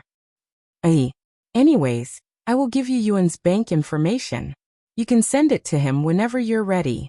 You sound very confident that we'll give you the money. Wang Ming's father said. You're not. I will let Yuan know right now if that's the case. Wait. I was only joking. Let me speak with the others first, but I'm sure we'll be able to help him. Even if he needs twice that amount, we'll be willing to help our savior. His father said. After what happened at the Jaded Garden, the people there now address Yuan as their savior. Wang Ming hung up the phone shortly after and said to Yuan, our family should be sending the money to you as soon as possible. Thank you. He nodded. Sometime later, they returned to the Cultivators Association. As for Yuan, he went into to temper his body again with Lan Yingying. The following morning, they loaded the small luggage into the limousine, while Meisho effortlessly carried the piano into the truck rented by Sebastian, shocking the pedestrians with her absurd strength. Once they were ready to move, they began making their way to the Dragon Spiral Mountain.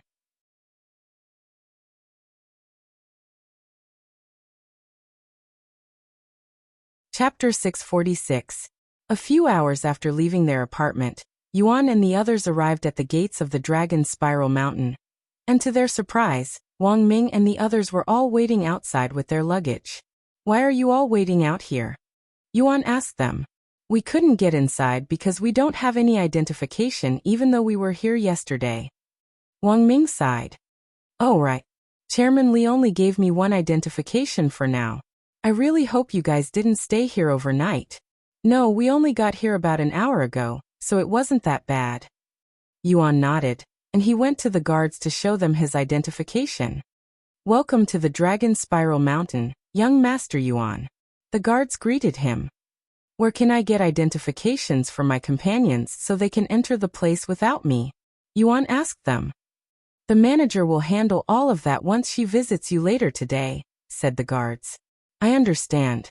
Once the gates were opened, Yuan and the others made their way to their new home in the middle of the mountain. Yuan, you can go ahead and pick your room first. We'll decide afterward. Wang Ming said to him.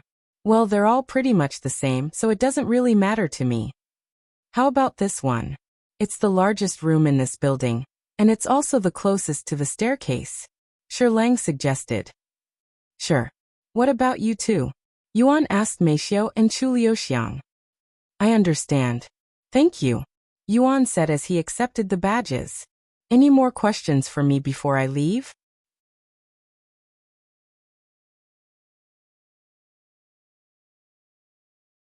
Chapter 647. I actually do have one. What kind of person is the Lord of the Dragon Spiral Mountain? Yuan asked her. The Lord, huh? Why do you want to know about him? The manager held a mysterious smile on her face.